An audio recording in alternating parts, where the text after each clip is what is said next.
I give it all that I got will never stop. I give it all, straight to the top, will never stop. I give it all that I have, I let it be, cause nobody's better than me. What do you see? Give it all. Yeah, all that I got, I give it everything. They lost the plot, they think I'm menacing. They wanna talk, but I ain't settling. Circle is tight, feeling like better rains. Whole lot of globetrotting, man, they don't know nada. Bro, gotta show something to me and go harder. So proper, nah, not that, we sure gotta give it all raw now, like Don Dallas. All that I got will never stop. I give it all, straight to the top, will never fly. I give it all, they want me rock, I never blow. I give it all, whoa. What you say, my man? Give it all, whoa. Hey, give it all, whoa. Yeah, stand tall, give it all that I have, I let it be, cause nobody's better than me. What do you see? Give it all. What do you think when people look at me? 100 degrees tougher than Booker T. Couldn't agree more, but could it be? I think higher than them all. Truthfully, my pen fire and then some. Apply the addendum. Take this whole thing for ransom. Give it all I got for attention. Not a mention of life well lived, for instance. Give it all.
coming to madness. The people is giving the damage. They turn into animal savage. Serranos and hippos and mammoths. The hero is coming, I'm locked in. You know that I'm winning, I'm top 10. You know that I came from the dog pen. You want it, you get it, you drop dead. The rebel who came from the bottom. My enemies know that I got it. I'm planting my seeds in gardens, then watching them sprout and harvest. The greatest was always in my plans. Battle the kid is white flags. Not on my level where I stand. Got it, I'm shooting a hot hand. Out of the gym, I was locked out. I failed, the kid was a dropout. I changed the game and it's up now. The city they need me is clear now. The people is giving the damage. The people is giving the Sandman, I can tap dance through the energy blast. Run flat, never pop your orbit. I keep energy and storage. I see spinning the globe, my fingertip itch. If I could pluck the earthquake hit. Look at the wrist, look at your body, I shake it and shift. Big fish in a small pond. Godzilla with a boot on. I step into your lawn. Turn skyscrapers into croutons. Hit the button going high speed. Need a megaphone to announce me. I move through the pygmies and the top pick. Gotta pick fleas. Sit back, better breathe deep. Look around and they looking at me. 10 toes still never defeat. Push button never needed a key. I see they ain't ready for me. Hot boy still 100 degrees. I cross eyes and I dotted the T's. E&D till I leave in peace. The people is giving the damage. The people is giving the The people is giving the damage. The people is giving the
anticipated matchup between the homestanding River Valley Vikings and the visiting Ashland Arrows. I am Mark Bollinger along with Josh Banks on an absolutely gorgeous Friday night here to kick off the high school football campaign.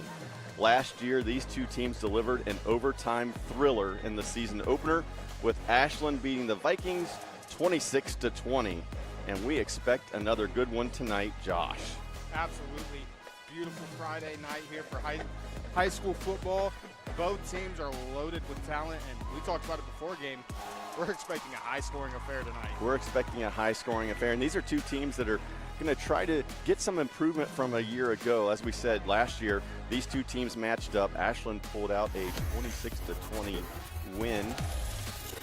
And we're going to pause for a second here for the River Valley alma mater and the playing of the national anthem.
Thank you to the River Valley Band for the playing of the Star Spangled Banner and the River Valley alma mater. As we were saying, last season, these two teams matched up in the season opener. Ashland pulled out a 26-20 win. The Arrows went on to finish the season 5-6 overall, 3-4 in the conference, losing in the first round of the playoffs. River Valley had a similar season. They ended up 4-7 on the season, also 3-4 in the MOAC, and lost in the first round of the playoffs. So both these teams are hoping for better campaigns here in 2024. Yeah, I think the big thing as we look at Ashland is they're looking for a bounce-back year. They have a junior quarterback who I think we're getting ready to talk about here in a minute. He's got multiple Division I offers. Prototypical quarterback, 6'5". He does everything right. 4-star recruit. Threw for 1,700 yards last year, 13 touchdowns. The impressive part, though, is 63% completion percentage, Mark. Yeah, as a sophomore, he had an outstanding season. And from what people around the program are saying, he has taken a huge jump in this offseason heading into his junior year. Nathan Bernhard, 6'5", 235-pound junior. As you said, 4-star recruit. He's been on the tours this spring, hitting campuses. He's been at Missouri, Penn State, Michigan, Ohio State. A bunch of those coaches have been into Ashland to visit him. I saw Chip Kelly was in a few months ago to take a look at him and watch him throw. So if you give him time in the pocket, he can definitely deliver, and they're expecting huge things out of him this year. As you also noted, return to glory, the expectations for this Ashland Arrow club under Coach Scott Valentine. Now, if you don't know a lot about Coach Valentine, he is in his second season in a return stint to Ashland High School. 1981 Ashland grad, Ashland's all-time leader in wins. He has 135 career wins, 18 seasons there, 7 conference titles, 11 playoff appearances, the former Division II coach, state coach of the year, and took the Arrows to the Final Four in 2007. So to say expectations for Coach Valentine rebuilding this program are there, absolutely they are. Winning as coach in school history is the big thing that you said. He was at Madison for a year before coming back to Ashland. He had a good opportunity at Madison. He left to go back where he built his legacy, and he's expecting to continue to build it. But I tell you what, we talked about it. These River Valley Vikings are no joke either, Mark. Well, the Vikings as well are hoping for a better season. As we said, RV finished the season last year 4-7, but they also returned a star quarterback, senior Chase Ebert. He's a guy that gets it done on the football field, point guard for the basketball team, and he is just an absolute athlete, going to go down as one of the best athletes in River Valley history. Dual threat quarterback, and Chase can get it done. Yeah, Chase can get it done. You're going to see his stats right here from his junior year. He threw for almost 2,400 yards, 21 touchdown passes. He added 10 rushing touchdowns on the ground, by the way, to go along with 850 yards on the ground. He's a dual threat quarterback that gives them everything they could ask for. Everything. And you know, we talked off the air about Nathan Bernhard and the prototypical. You look at him and he just screams quarterback. 6'5", 230, that pocket quarterback. Chase Ebert, in his own right, outstanding quarterback. He's just different, 6'1", 6'2", but more mobile, maybe a little bit more athletic. And when things break down, that's when he's probably most dangerous. Well, and I tell you what, you talk about prototypical versus Chase Ebert. In today's world, Chase Ebert is prototypical. Absolutely. We've gone away from the 6'5", 230 mold of quarterbacks to the Justin Fields type, to the C.J. Strouds, where they're 6'2", 6'3", 210, and they can sling it, but they can run too, and that's what makes Chase so dangerous. And Chase is going to have to be that guy. You know, if you've watched River Valley in the past few years, they've really struggled on the defensive side of the ball. In the last 4 years, the lowest points per game they've given up in a season has been 29. They've been giving up 30, 35 points a game. So Chase in the offense has had to score a lot.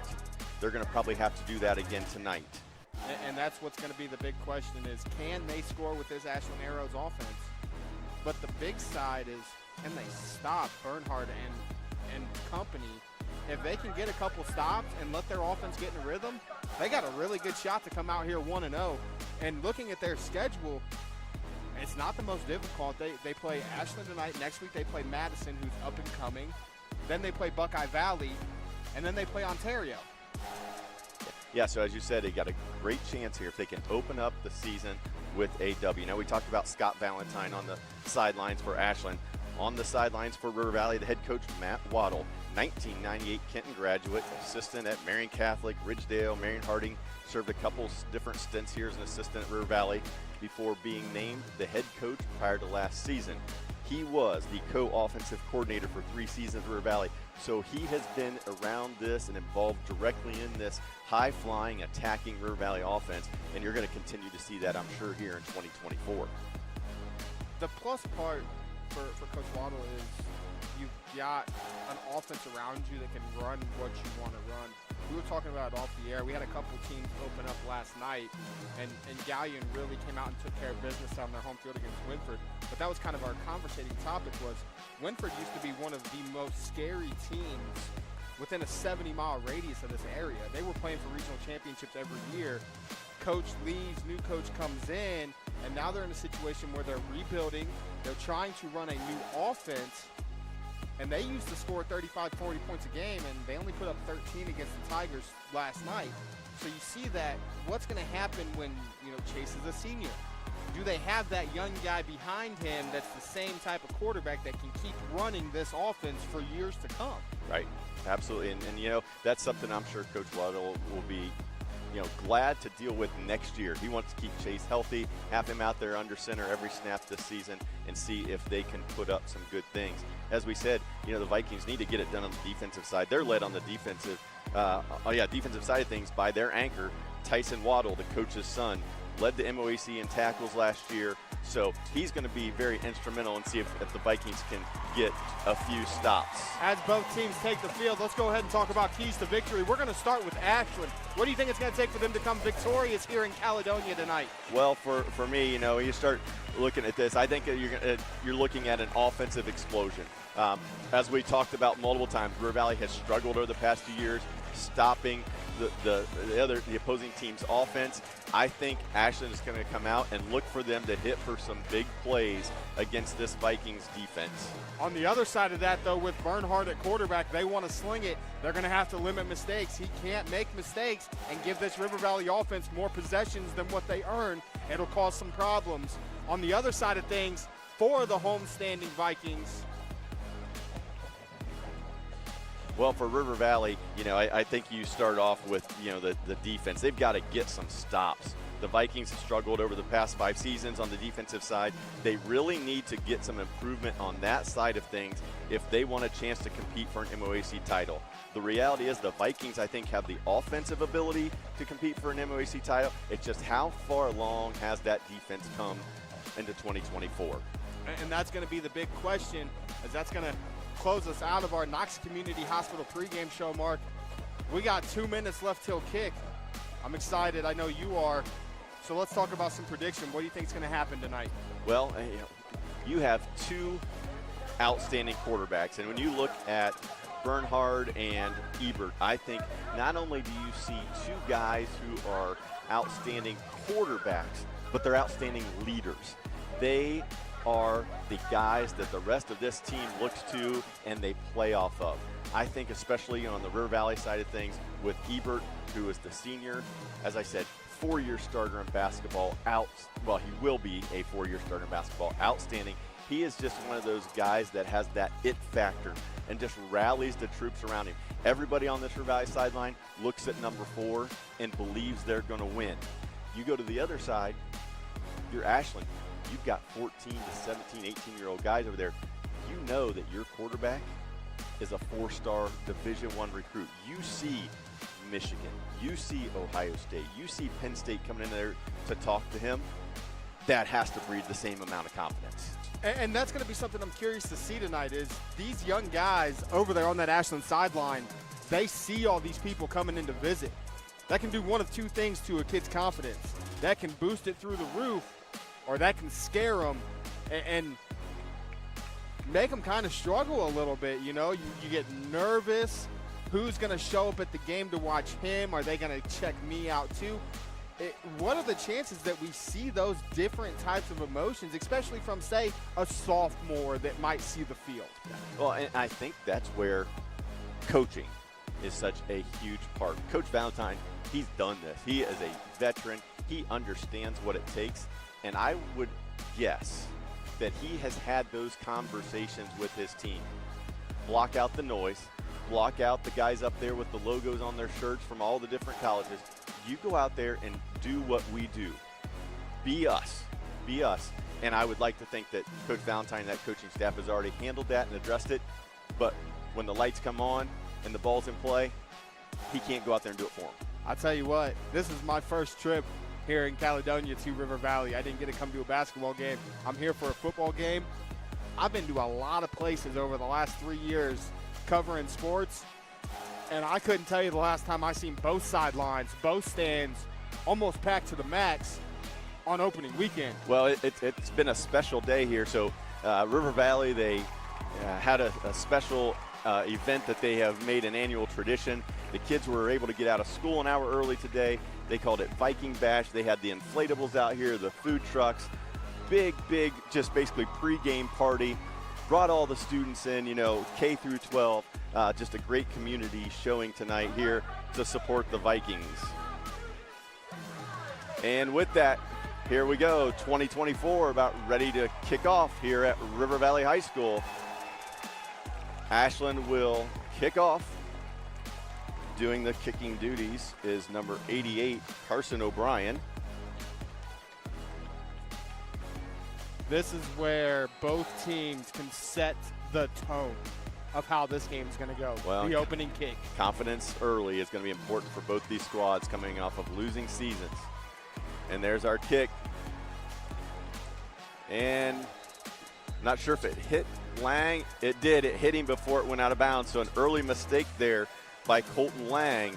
Instead of letting the ball go out of bounds for a penalty, it bounced off his leg. So River Valley is going to start on the 11-yard line, so deep in their own territory here for their first possession of 2024.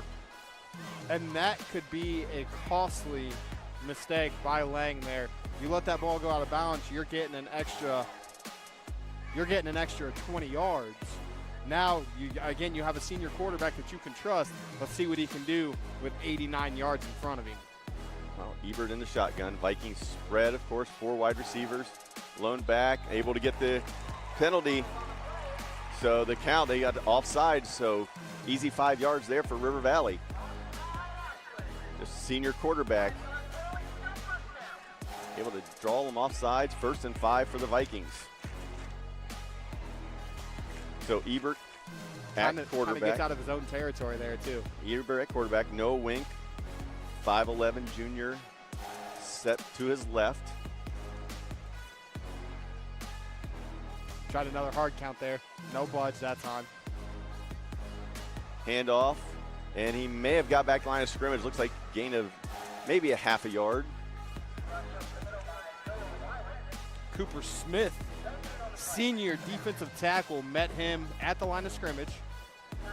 And I apologize, it's Noah Wyrick. So Noah Wyrick with the first carry of the night for RV. Brings up 2nd and 5. It'll be interesting to see how teams defend River Valley this year. Teams that brought some pressure last year but also had a spy on Ebert tended to have a little bit more success than teams that were willing just to kind of sit back and let him make decisions. Yeah, you don't want to sit back and give him too much time, as it looks like that's what they're going to do. That was a great ball. The question is going to be is does their offensive line hold up? Yeah, quick slant there, looking for Logan Krebs, incomplete. So Ebert misses on his first throw of the season. Brings up 3rd and 5. 3rd and 5 situation, what do you do? Do we see Ebert get mobile here, try to roll out, look for something downfield and take the 5 yards if it's not there? Well, I think with his feet, he's so dangerous running the football. And they're going to roll him out to the wide side of the field. He's looking, good pressure by the Arrows. He gets rid of it, throws it across the middle, good ball, and it's dropped. Eli Snyder was the intended receiver. So Ebert gained him a little bit of extra time there, dropped it in. Snyder couldn't come up with it. And River Valley is going to be forced to punt here on their first possession. And that's a great job there by Ashland to come out. They didn't. Exactly what we thought was going to happen. Ebert tried to use his legs. They contained the edge really well. Another great throw, almost caught by Snyder. One of the guys I think we have to watch out for tonight, too. Eli's really matured, put on some muscle, got some good speed. He's going to be a pretty good athlete here. We're going to have a chance to return. Punt goes to Sauter. Sauter is dangerous. Changes direction. He's got an open lane, cuts it back up, and first possession is going to start just outside the 30-yard line. So the battle for field position early has definitely been won by the Arrows. And that's a scary sight. The mistake on the kickoff allows them to flip field.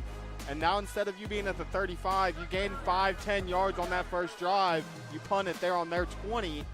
Now they're on your side of the field on the 30, and you're giving this young man that we're talking a lot about an opportunity. He's only got to go 30 yards to put the ball in the end zone, and they're going to go empty. And so they come out empty set, 5 wide. Nathan Bernhard, 6'5", 230, looks to his left, quick little out route, completes it. Number 13, Michael Franz makes that reception, and that's the prototypical throw that I expect to see him make a lot tonight. Well, and what you're going to see too is they're going to run those quick little outs, and all of a sudden they're going to fake that and go over the top. But again, here comes Ashland. Empty set, 2nd and 6. Bernard looks to his right, steps left, keeps his eyes downfield. There's the throw to the corner of the end zone, incomplete. That was a 35-yard bomb off his back foot while rolling out. Well, and what was most impressive right there, that I think is a little bit different last year, is you see the footwork. Real good job of rolling to his left, keeping his feet under him, got his shoulders turned and squared, made a good throw. And that's what's most important at the quarterback position. When you're rolling out, you've got to get those hips flipped so you can square your shoulders with your target. You don't want to throw with open hips. You're going to get in trouble, and that was textbook. 3rd and 6 from the River Valley 27. Pumps, rolls right, still looking. Quick little throw out to the side. Makes a quick move down to about the 15-yard line. Killian O'Brien on the reception. 1st down, Arrows, but flag, it looks like an ineligible man downfield. And I tell you what, it's probably not a bad thing that he took that check down, but he had 2 guys wide open in the end zone on that play. I don't know if it was because of that ineligible man, but that's one of those things. Maybe try to keep your eyes up a little bit more. You were under pressure, but if your eyes are up, you got a guy wide open on the middle of the end zone and in the corner of the end zone that he didn't even see. Well, I think when he was rolling right on that too, he understood the situation of 3rd and 6. He was going to take the safe pass, get the 1st down. Instead, the penalty is going to nullify that. So 3rd and 11 from the 32. Bernhard looks right. Good pressure up the middle from River Valley. He escapes the pressure. Now he's going to run with it. Puts his head down, works his way up to about the 26-yard line. Hayden Carnegie comes up, makes the stop. It's a great job by Hayden to come up and make that stop, because that's a 1st down if he doesn't step up and make that tackle. 4th and 5. Ashland going to go for it here? Well, you know, both teams, you know, we understand have pretty good kickers. I know it looks like Coach Valentine's going to take an early timeout here. But talking about the kicking game here real quick, both teams have really good kickers, so this may be an area where they're just kind of in no man's land trying to decide what they want to do. And we'll stay here with that timeout. What have you seen so far, both teams' first possession, that you like or that you don't like? Well, I'll start with River Valley on the offensive side of things. I liked what they did early. They tried to use the run game, first play of the game with the handoff, try to establish the run. And then, you know, Ebert had a throw on 2nd down, roll out on 3rd, you know, run pass option. So I liked what they were trying to do. Unfortunately, they had a drop, you know, bad field position. And then on the defensive side, good pressure so far, you know, and that's critical. If Bernhard's going to get a good pocket and time to sit back there and throw, he's going to be dangerous. And from Ashland, you know, obviously, you know, defense gets a stop. You flip the field, as you said, starting on the 31-yard line now. It's just, can they capitalize? 4th and 5. This could be a changing point in this 1st quarter. Bernhard, quick throw. Incomplete. And incomplete. Just a little bit low, intended for O'Brien again. So both teams come out and get a stop on the initial possessions. If you're Ashland, you're probably not too frustrated about that, because they started the last drive on the 11. You were able to stop them. They didn't do anything. If you kick that field goal, yeah, it gives you a 3-0 lead, and that kind of would have been, could be a crucial turning point, but you're trusting your defense to do what they did the last drive. Well, you know, it would also been a 43-yard attempt, so, you know, maybe they weren't as confident yet, but again, you know, good stop there by the Viking defense. So Vikings had the ball. Ebert, quick out route, caught and almost broke away there was Carter Park. Vikings will go quick here with a little bit of tempo. 2nd and 5, Ebert looking left. He's got a man wide open over the middle. It's to Eli Snyder. Snyder dropped the first one and wasn't going to drop that one. Snyder found the seam and just sat down in it. Ebert hit him, and here the Vikings go quick. This tempo could be costly for the Arrows. 1st and 10 on Ashland 42. Here comes the blitz. Ebert gets rid of it. Quick completion to Snyder again. Brought to the ground. Gain of about 4. So we saw Ashland bring a little pressure that time. Yeah, they sent a guy up the middle, almost got to him from the edge.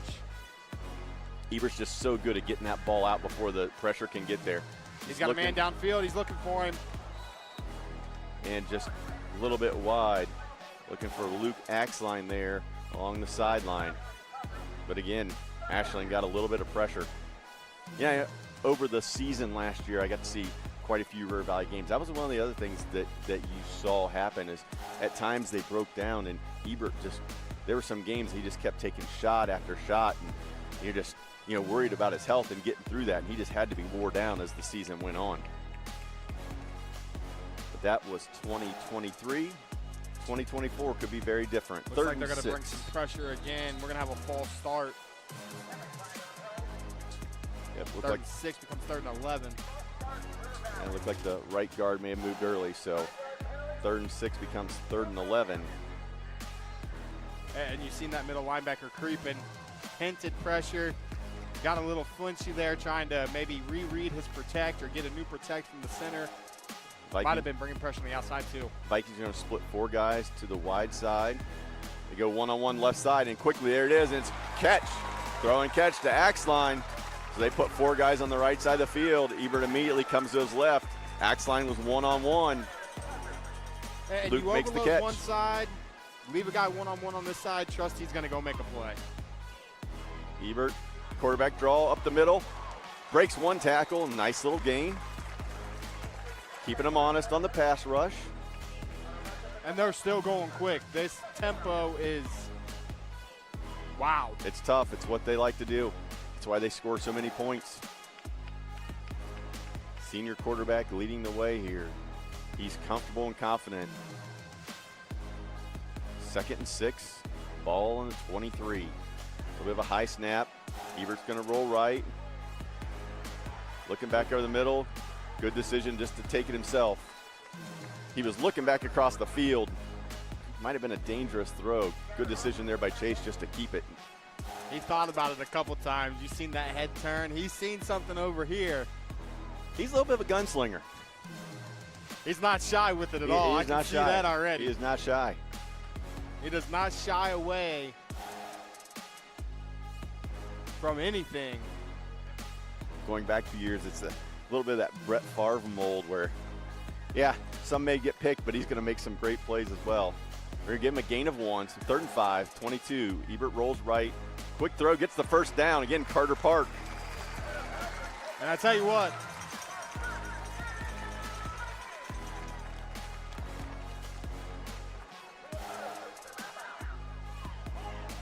they're going to go quick again. We got a flag. Yeah. Well, I'm not sure. It looked like they had a guy offsides and illegal procedure. Guy was moving. I don't think they were all set. So River Valley going fast may have cost them that time. Yep, false start. So Ebert saw the Ashland player slow getting across the line of scrimmage, tried to go a real quick count and get the penalty. Instead, they're going to back him up 5. He had a guy. He found his guy in the end zone too. That's where that pace can get you though. So 1st and 15. Vikings in the red zone. 18-yard line of Ashland here. 7:30 to go, quarter number 1 on week 1. Pressure up the middle. Ebert avoids it. Here's where he's dangerous. He's looking. He's got a guy. Touchdown! And that's Chase Ebert. Makes the play with his feet. Finds Luke Axline in the back of the end zone. Touchdown, Vikings. And how about the awareness by Ebert? As we're going to run that back, hopefully.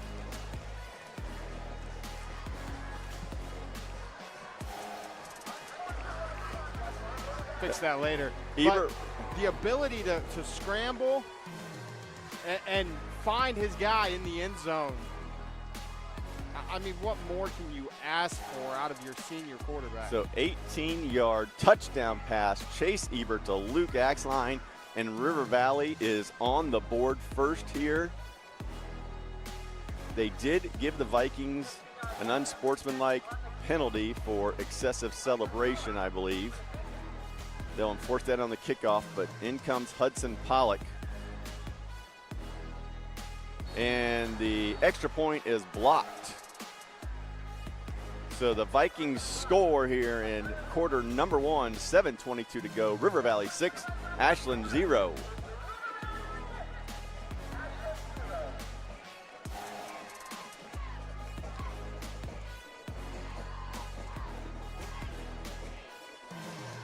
I'm curious to see. I think the big part of that drive was tempo. What's Ashland going to do to stop River Valley with tempo? 6-0. 7 minutes to go. I'm curious to see what happens in these 7 minutes. How does Ashland answer? Well, we will see shortly here. And while we're waiting for them to assess the penalty and kick this off, a couple other quick scores for you from area games. In the second quarter, Sandusky Perkins leading Clearfork 27-0. Lexington 14, Ontario 6. The matchup between Marion Harding finds the Presidents leading Mount Vernon 10-3. And Highland on top of Fredericktown 7-6 in the first quarter. Here, it's 6-0 River Valley as the Vikings kick off from the 25-yard line. Pollock boots it deep. Good kick by Pollock. Sauter with the return, running left. Has some space. He's get to the left sideline and out beyond the 40-yard line. And great job there. You saw from our vantage point, you could see that. I thought we were going to have a block in the back there, but the Ashland player pulled off the last second and didn't get the block in the back and allowed Sauter's return to give Ashland, once again, good starting field position. But we've seen last drive, they had even better field position. River Valley was able to shut them down. Let's see what type of pressure. And it's nice to see, too, River Valley's only got 3 down linemen. They're getting pressure on Bernhard with 3 down. So 1st and 10, ball on their 45-yard line here. Ashland looking to answer. Brings him in motion, fakes a handoff. Bernhard's going to run left, gets outside, drives forward, uses the big body to push for, looks like a 1st down. So it's going to be a gain of 11 on that run by Bernhard. And that's just a read option. He read it right, and he took the defender down. The defender didn't take him down. Absolutely. Nice little wrinkle there from the Arrows. So again, they are now in River Valley territory. Ball resting on the RV 44. Just under 6:45 to go here in quarter number 1. Goings goes in motion, quick handoff on the jet sweep, and hit there, knocked out of bounds by Tyson Waddle. Gain of about 5. In about 5. Waddle, we talked a little bit about in the pregame, led the MOAC in tackles last year as that middle linebacker. He flies around the field. We've already seen it tonight. He has been in on almost every play that's gotten past the line of scrimmage, and that's just ability and vision. He finds the ball and he attacks the ball. Well, so many times you see it. Coaches' kids, they've been around the game and they just know what they're going to do. Bernhard keeping his feet active, now finds a seam out to the left side, escapes pressure, and again, going to pick up a 1st down with his feet. He's going to get 5, stepped out right at the marker. They're going to give him 5. Well, yeah, no, they're going to call him half yard short. A little bit short. So, gain of 4. Yeah. From our perspective, it looked like he got there, but we'll go with what the officials say here. So 3rd and 1, 35-yard line. It's been interesting to watch Bernhard here. He's done a really good job with his feet. Like to see that. Obviously, he can throw the football, but also making some plays with his feet. Well, 1 1st down, almost had a 2nd one, and they don't like the look they're getting, so Ashland will take their 2nd timeout. So 6:25 to go here at River Valley. The homestanding Vikings lead Ashland 6-0. You're watching Friday Night Football on the OH Report, live and free.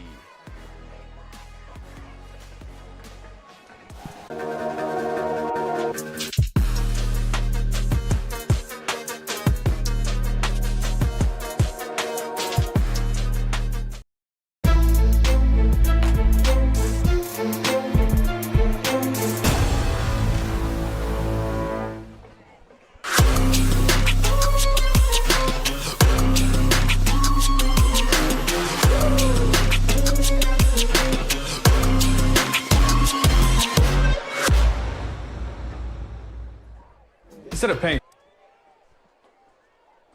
Welcome back here. 3rd and short, quarterback keeper, and they're going to move the pile, and Bernhard's going to use that 230 pounds to work his way off the right side there. 1st down for Ashland. That's just prototypical football. They had everybody on the line of scrimmage. He got under center, and they just tush push. Great. Great push there by the Arrows offensive line up front. Those guys did a really good job, and Bernard did the rest. Empty again. I think they've come out empty every set so far other than that last play. Well, and I think that's what you're going to see. Quick little bubble screen out to the left side. Cuts it up, and he's going to take it to the house. That's Dakota Crudy. Bernard Crudy for 33 yards, and Ashland evens it up.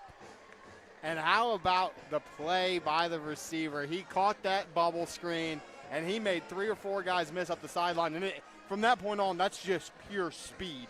Well, that's getting the ball out quick to a playmaker who made a play, and that's the type of explosive plays we talked about. River Valley didn't want to give up. We thought Ashland could get, and Dakota Crudy to the house, 6-6 here in Caledonia. See if Ashland can knock through the PAT, go up 7-6. We still got 5:46 left in the first quarter. Carson O'Brien comes out, 6'4", 205-pound kicker, and he's going to drive that thing through. So Ashland responds to a Viking touchdown with a touchdown and a PAT of their own. So 5:46 to go here in quarter number 1. Ashland 7, River Valley 6.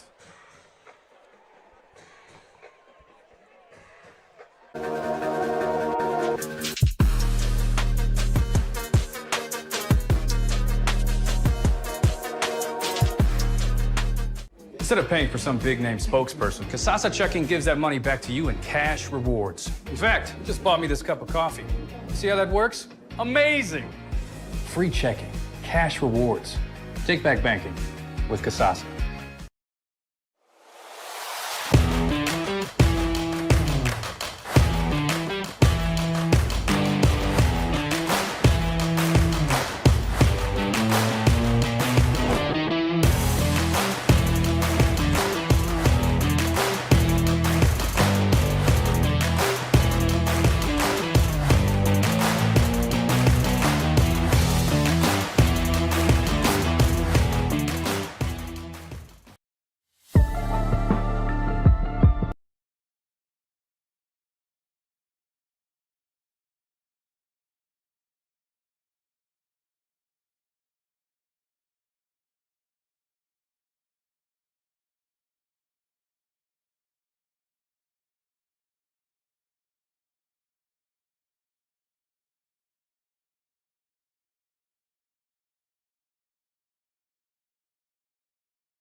To find Luke Axline for a touchdown.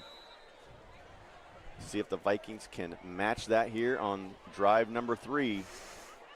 Ebert again, taking the shotgun snap, empty set, 5 wide. Ashland rushes 3, across the middle, quick slant, caught, and breaking tags. Looks like it's Carter Park. Park again, all the way down to about the 50-yard line. So Carter Park did some work. Almost a 30-yard reception there by Carter Park. And again, Vikings going tempo. That last play, Ashland rushed 3, had one guy spying on Ebert. Looks like they may try to bring some pressure here. And here they come. They got him rolling. Quick throw out to the right. Park dives, and yes, he comes up with it. How about that catch? Nice play by Carter Park, helping out his quarterback. Ebert rolled away from the pressure. Park turned, made a nice catch there. 2nd and 6. Vikings again going quick. Ashland rushes 3. Plenty of time for Ebert. Now the delayed rush. He's got all kinds of space. He's rolling left. He's just going to keep it. He's going to get first down and more, and he runs him over. Chase Ebert runs over Killian O'Brien. A lot of quarterbacks you see step out of bounds. That's not Chase Ebert. I'll tell you what, that's not been either one of these quarterbacks tonight. They've both taken the contact. They've taken it to the defenders. Both quarterbacks here using their feet as well to get first downs. Ebert that time rolls left, finds space. First down Vikings. Ball on the Ashland 36-yard line. Ebert looks to the sideline. offensive coordinator L.J. Scott. Scott signals the play in.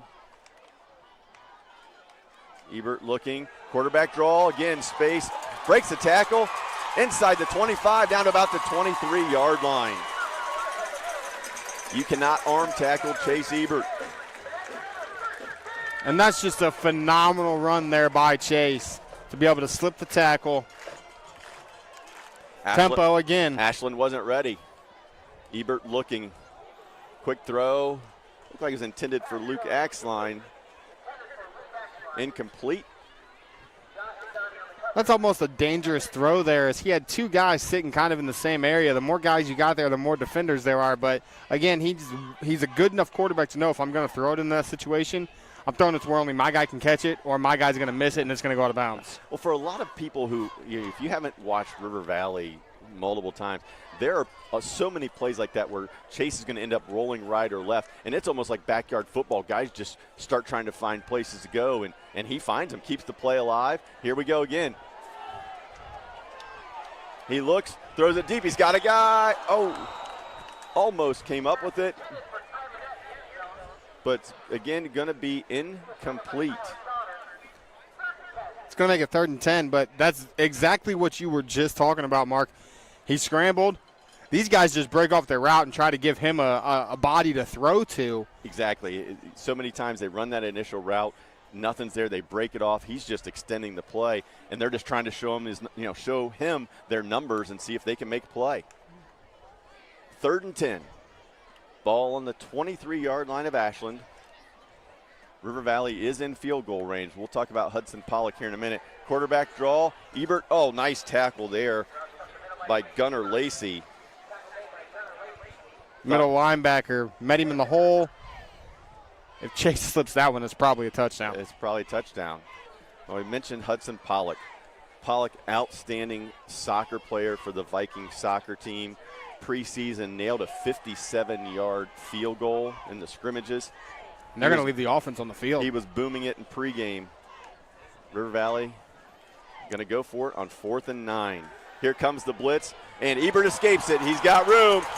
He's looking for the first down marker, cuts it up. Still on his feet. Great individual effort by Chase Ebert down to the 4-yard line. And how about that effort by Chase again? He slips the tackle. There was nobody on the right side of the field. It was a jailbreak blitz. They let everybody through, and he just slipped away. That's one of those situations where, if you're Coach Waddle and this Viking coaching staff, how fortunate are you? Because if what you draw up doesn't work, you've got a guy that can make a play. Vikings look like they're going with some strength here, and quick handoff. And, again, false start on the Vikings. The Vikings had Luke Axline split out to the left. Other than that, they had everybody in there. Power formation from the 4-yard line. The penalty will take it back to the 9. So 1st and goal from the 9. They're going to send out that spread set again, 5 wide. Vikings come back with that empty set look. There's not very much high school football you're going to watch. We're going to see it a lot in the MOAC this year. But you're not going to see very often where both teams are going to come out 5 wide all game long. Well, if you're an MOAC fan, you better get yourself out to some games this year because you have some quarterbacks that can play. Athletic quarterbacks that can run it, can throw it, and almost picked off there. So Ebert rolled right, quick throw. And, I mentioned a little bit earlier, we're 3 minutes to go here in the first quarter, and Chase Ebert's made some plays and stuff like that. But you can see he's got his hands on his knees. He's taken some hits already, even after he's released it. I mean, he's been slow getting up, and Chase is a tough guy. And he just can't afford to take the hits this year like he did a year ago. So 2nd and goal. First quarter here, Ashland leading 7-6 over the home-standing Vikings. I almost thoroughly expect Ebert to keep this one himself, the way he's been moving the ball with his legs so far on this drive. Quick slant. And Ebert is crushed on the blitz. A.J. Horning.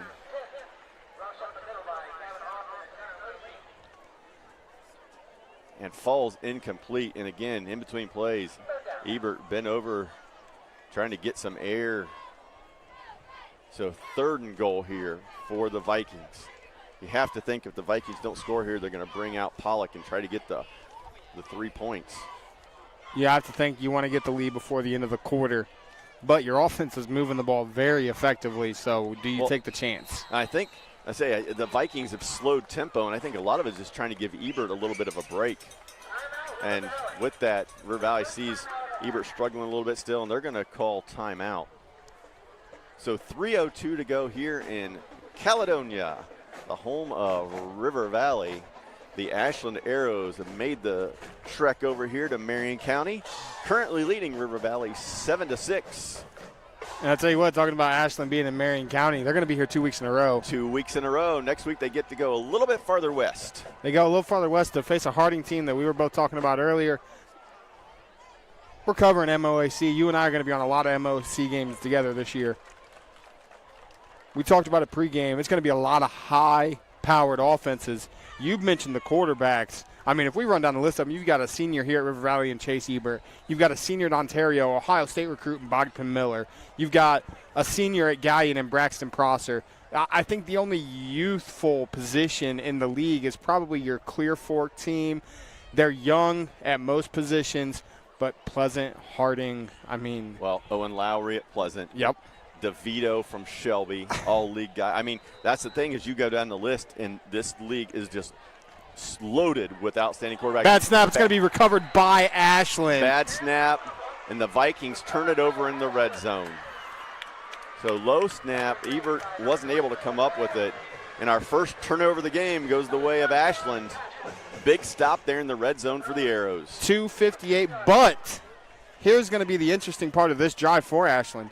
We haven't had to see them cover this much field all night long so far.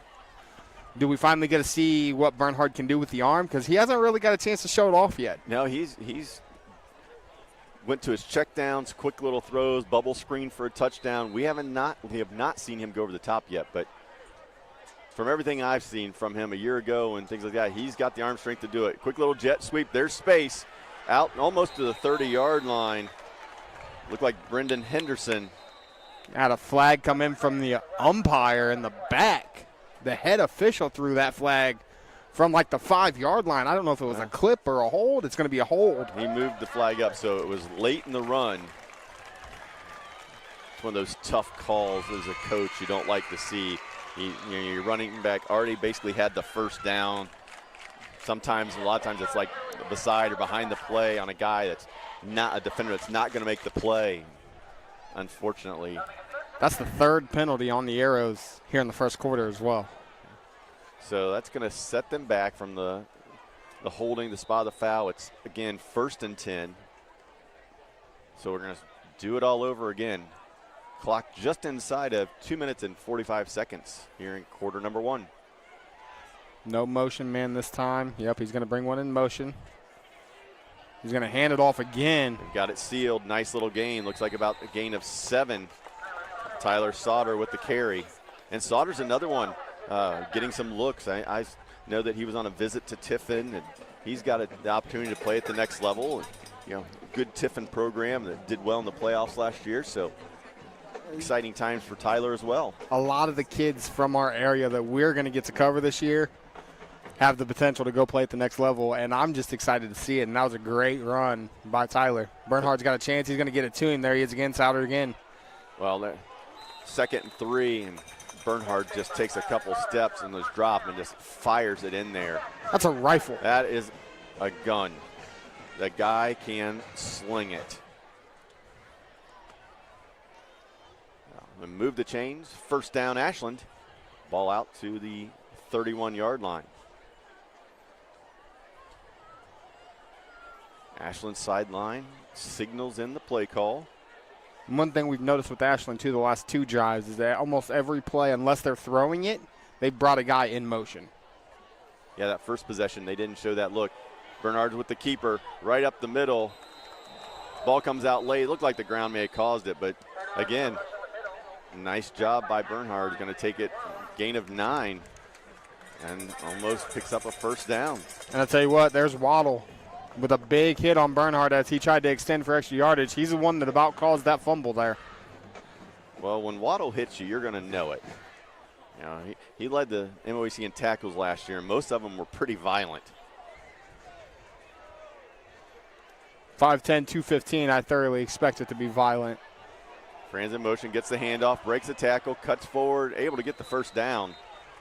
It looked like it was going to be a short game, but he was able to weave his way through, break a couple tackles, and get the first down. Ashland again moves the chains. That play should have been made in the backfield. He slipped the tackle, and, I mean, he only got 4 yards out of it, but it's a first down, and you're eating clock, too. Well, yeah, when you play a team, you know, like River Valley, who loves to score and a lot of times tries to outscore you, keeping that offense on the sidelines is important. Bernhard's going to roll left, pressure, throws it back across the body. Nice catch there. It's going to be a gain of about 3. France again on the catch. And that was a phenomenal throw under pressure, but the catch was even better. From our vantage point up here, top of the press box at River Valley is a little difficult. I couldn't see who brought the pressure for River Valley that time. Neither could I. Going to be Franz in motion again. They're going to give it to him again. Cuts it upfield, gets to about the 50. Wyrick there on the tackle. Wyrick, 5'11", 195-pound linebacker. Comes in and makes the play. What should be the last play of quarter number 1. Looks like it will be the last play of quarter number 1. So I tell you what, we'll go to break, and then we'll talk about what I was just getting ready to ask you. Sounds like a plan. So from River Valley, the score after 1, Ashland 7, River Valley 6. You're watching Friday Night Football live and free on the OH Report.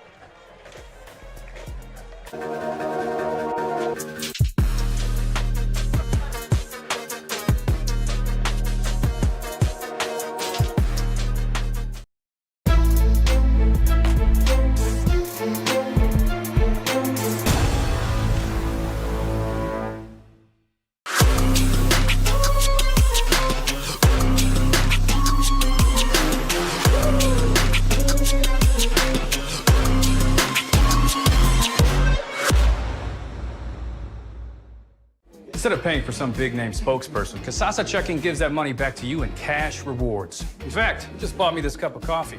See how that works? Amazing! Free checking, cash rewards. Take back banking with Kasasa.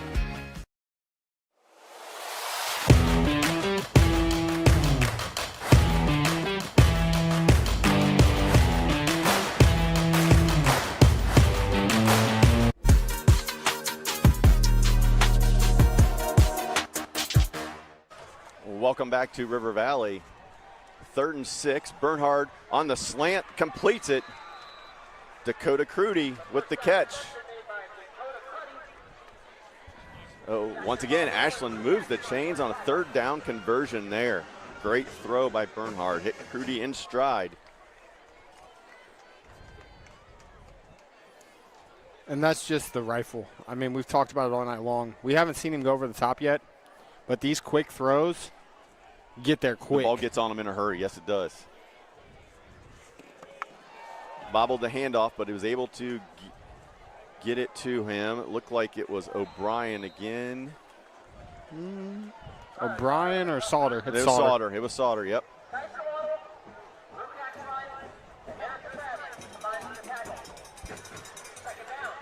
So 2nd and 4. You're Ashland, you have to like that as well from the offensive perspective. Gaining 6 yards on 1st down completely opens up the playbook. Any type of positive yards on 1st down allows you to really do whatever you want on 2nd.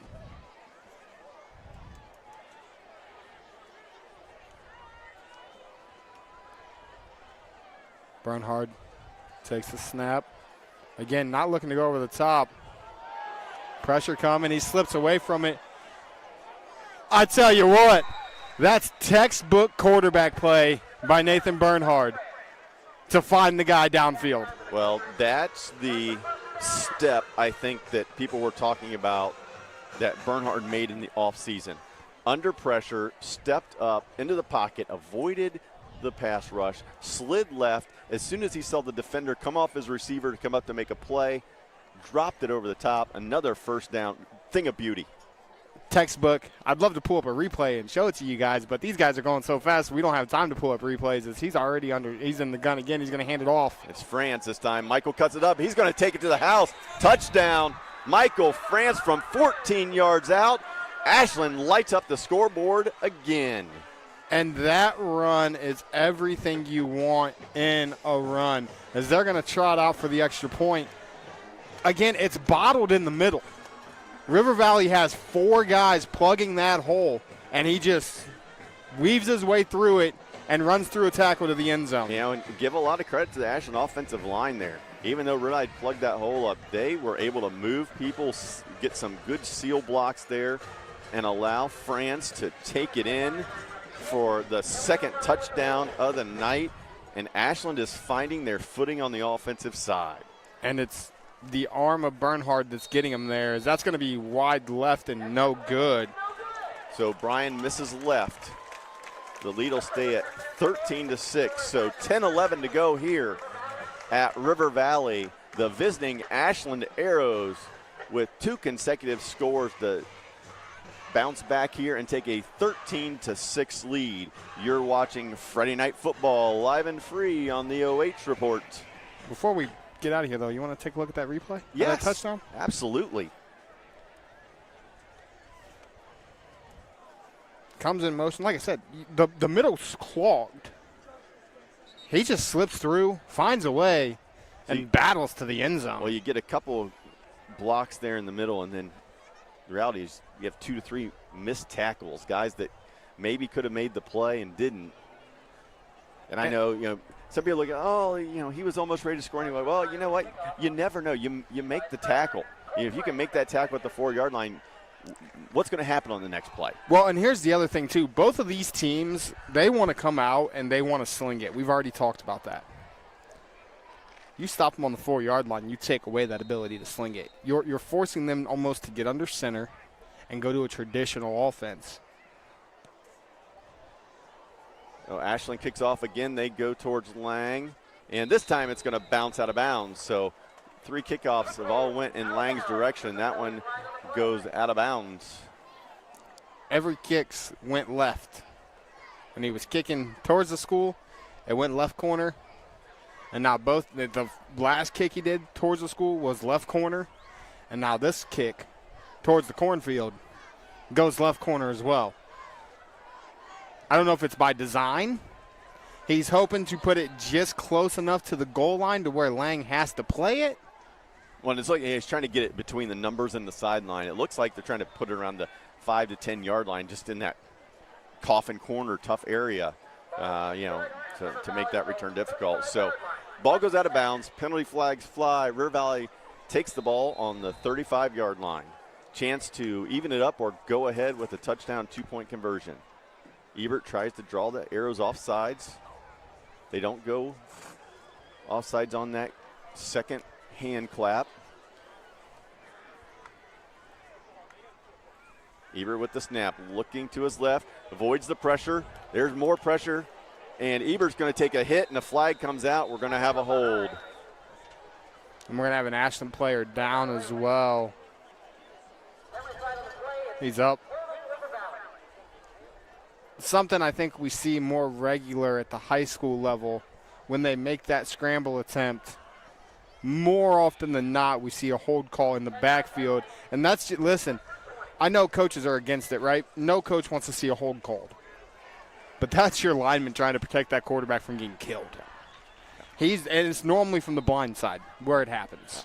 So 10-yard penalty, 1st and 20 for River Valley, backed up to the 25-yard line. And now we're going to have a false start. Fly again.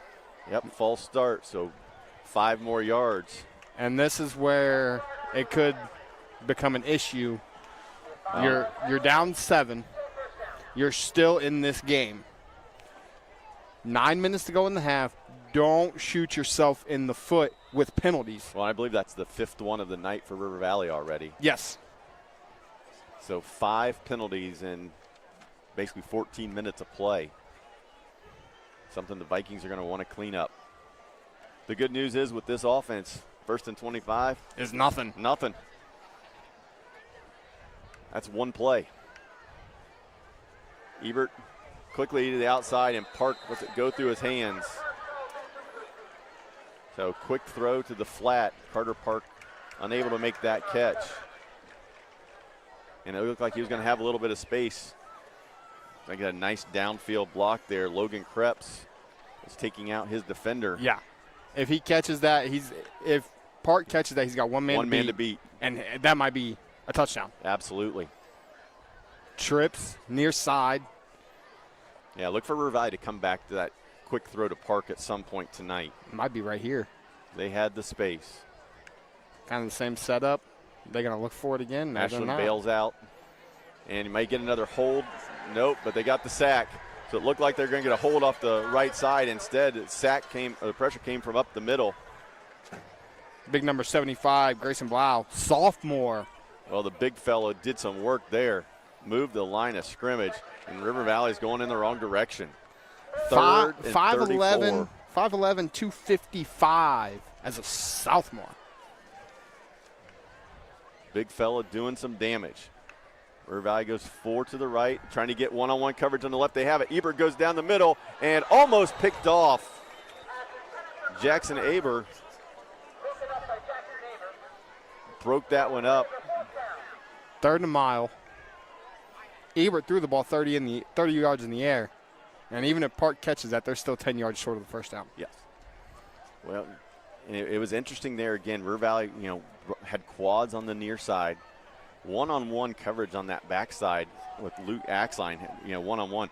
Again, something that I'm sure in the booth they're seeing that. They're going to come back to that because something they'll be able to get. Pressure on River Valley. Pollock gets off a booming punt, gets it out to about the 48-yard line. Sauter with the catch. He's going to go right.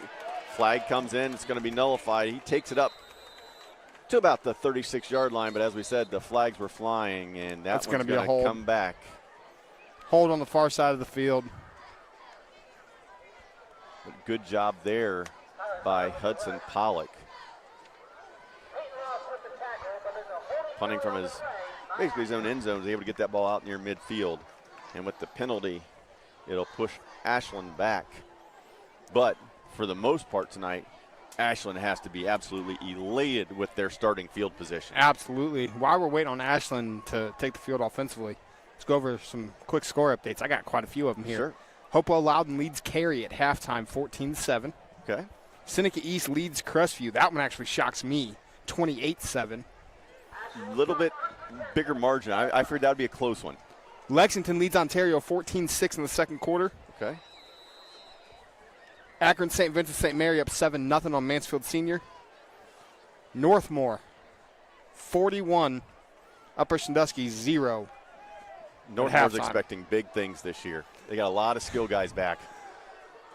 Quick screen out here. So Bernhard quickly gets it out into space. Gabe Bates going to make the catch. Gabe Bates on the catch. Gain of about 7. That was just easy. That's their offense, I think, that we've seen so far. We keep talking about it, and I want to see it. This young man's a Division I recruit. I want to see the arm talent. But I think these short throws are where the arm talent's at. But yeah, absolutely. And he's distributing the ball to wherever he wants it to go. That is for sure. He has command of this offense. He fakes it. Going to go up the middle on that read option. Should have made the handoff there. He had Grayson Bates. And that's almost the wrong read by Bernhard. Hey, that's that RPO that a lot of these teams like to run now. I think that's one that he hands off to Grayson Bates, and he's got a corner because everybody collapsed on Bernhard on that RPO. But 6'5", 230, take the ball forward, get a couple yards, brings up 3rd and 1. Ball on the 41-yard line of River Valley. Bates goes in motion again, keeps it again.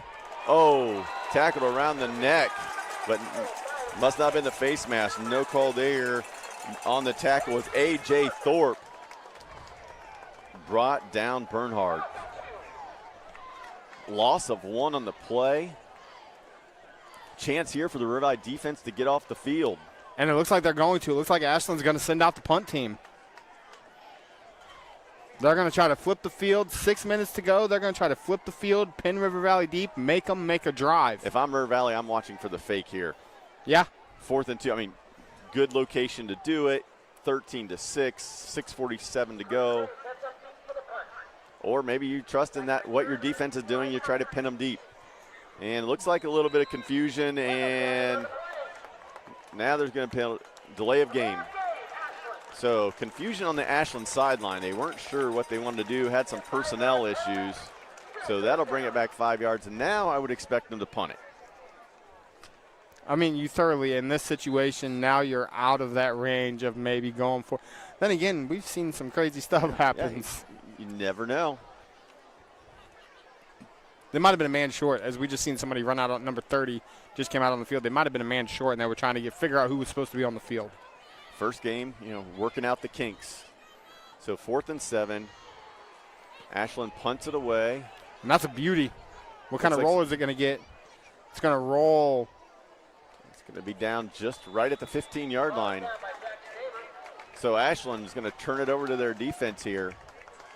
6:07 to go here. Second quarter at River Valley. Ashland leading the host Vikings 13-6. And game number 1 of the 2024 Ohio High School football season. And it is an absolutely glorious night out here tonight. Some more scores while we wait. Danville up 30-14 on Worthington Christian.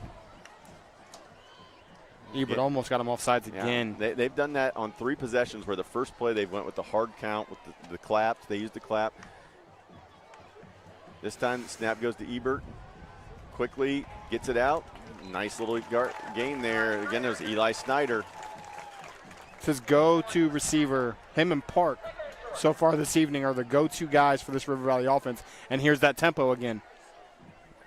Ashland looks like they're bringing 4 plus a spy. Quarterback draw. The spy makes the tackle. Gonna have a first down though.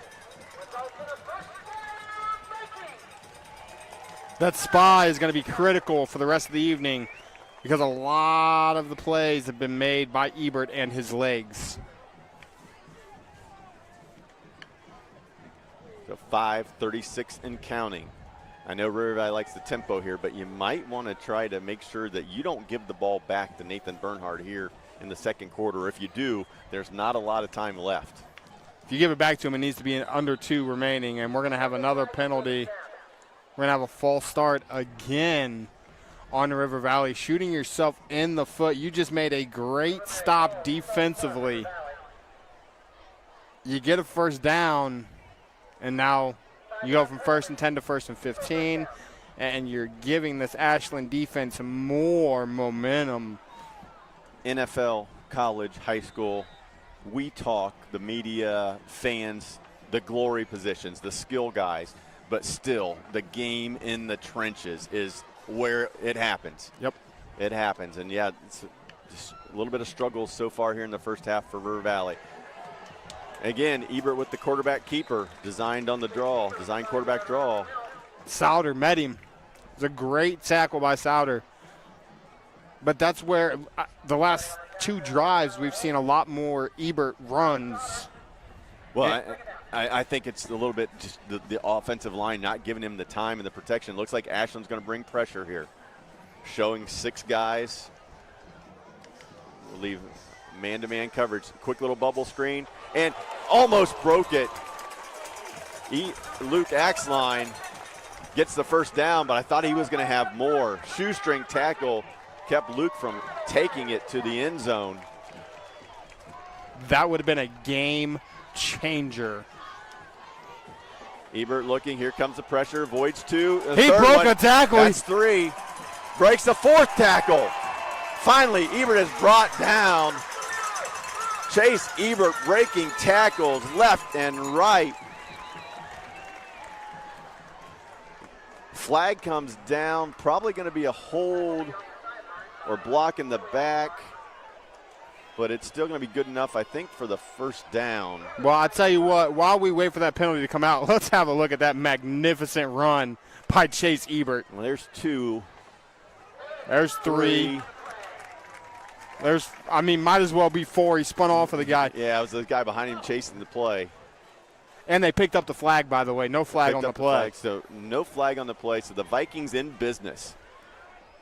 1st and 10 at the Ashland 37-yard line. 4:18 to go in the first half. Vikings trying to capitalize here on the big play by Ebert and see if they can get something done. Here comes the rush. Ebert's going to outrun him. He's keeping his head up, looking downfield. Able to get himself out of bounds. Gain of a few.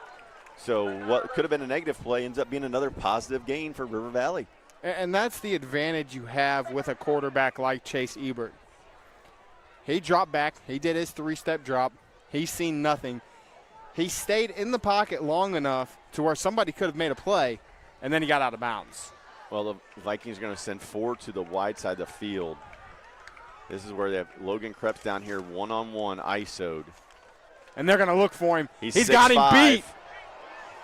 Touchdown! How about the throw by Chase Ebert? Drop it in the bucket.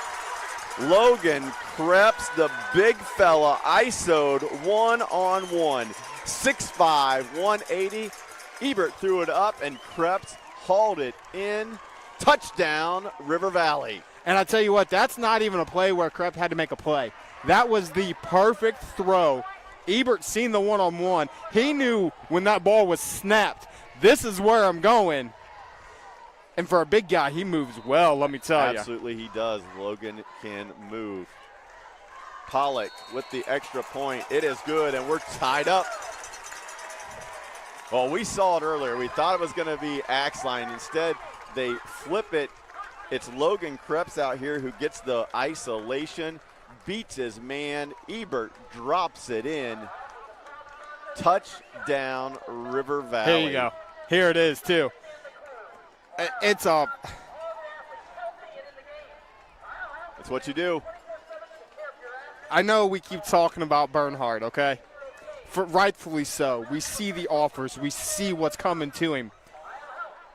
But this young man for River Valley is showing that, hey, I should be in those conversations too. Well, he is a guy that last year in that week 1 game, there's a lot of talk about Bernhard in the sophomore season and what he was going to do. And Chase Ebert came out, and most people who saw that game said if you wouldn't have known better, you'd have thought Ebert was the one getting talked about as the recruit. Played that well.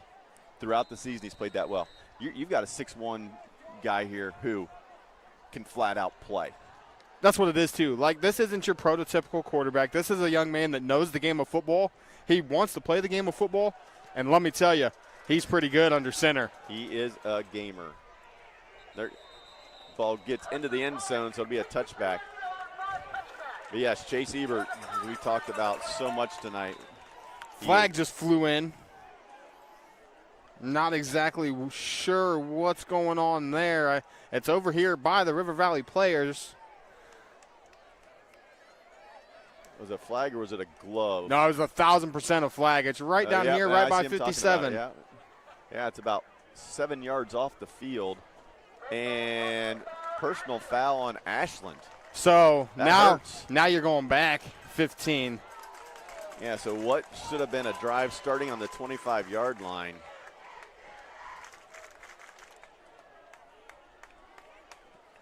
$35 is now going to start on the 20.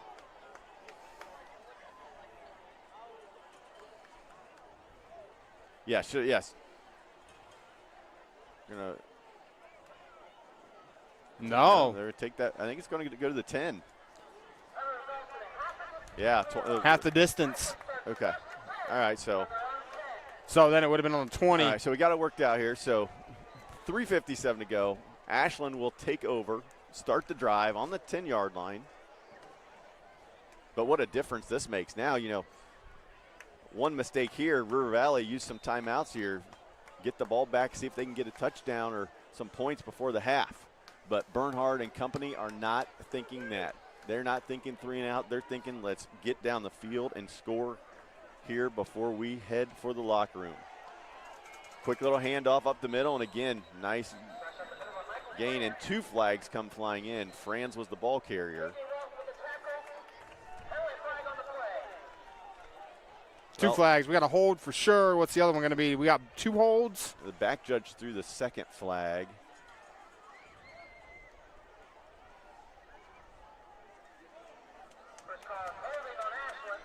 So now you're 1st and 15 from the 5.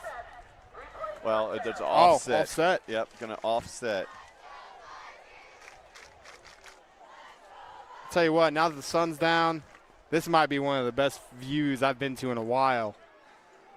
This setting out here, Caledonia, is beautiful. And like I said, we got packed house here tonight. Out here, eastern Marion County, surrounded by cornfields, beautiful night. Bernhard, quick little slant, finds his guy. Gain of about 7. Looked like it was Curdy again. Crudy again. But I think that's the Division I recruit right there. No, he knows the play. That's his look-to receiver. And when you've got the arm talent that he has, it gets on so quick the defense isn't making a play. Yeah, you can take a little bit longer to process what they're giving you before you have to make that throw. Again, they go to quick little bubble screen, get it outside. Nice tackle in the open field there by Eli Snyder. Salter catches it. Snyder brings him down. And this is kind of what you were just talking about. We got 2:50 left. Both these teams want to go so fast. River Valley gets a stop here. They're going to get another possession before half. Well, and if Ashland throws it here and it's incomplete, they don't even need to use the timeout. I mean, really, you don't need to either. I wouldn't be surprised here if Ashland would keep it on the ground just to make sure. And I think River Valley jumped. Defensive end over there on the far side. Looked like it was Ryan Green. Yeah, Green just